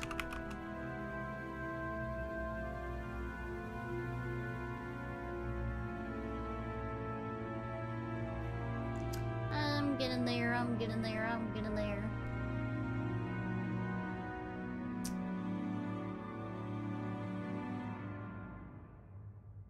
Yeah. Yeah. Hopefully it will return to normal in just a second. Or at least back to now. Yeah. It is saying poor stream status.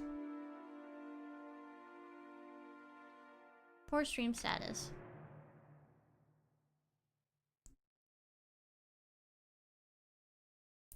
Yeah.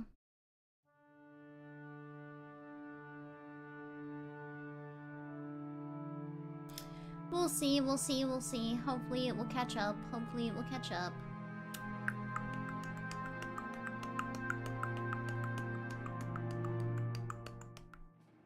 Someone's playing football again.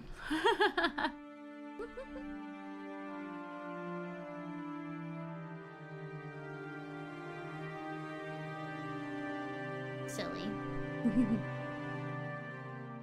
Okay. It's still saying poor health. So weird.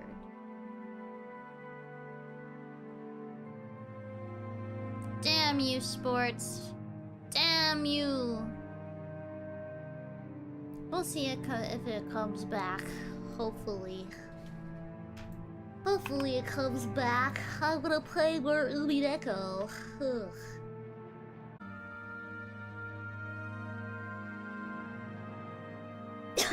Hopefully it's good now. Oh, nope.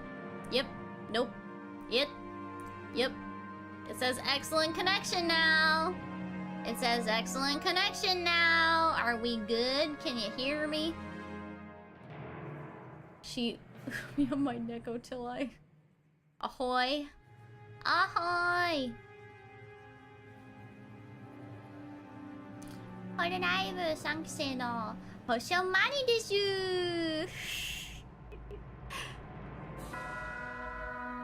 It's a little better on my end, but just a bit. It says excellent connection now, so everyone should refresh. Everyone should refresh their YouTube. Everyone should refresh. Please refresh.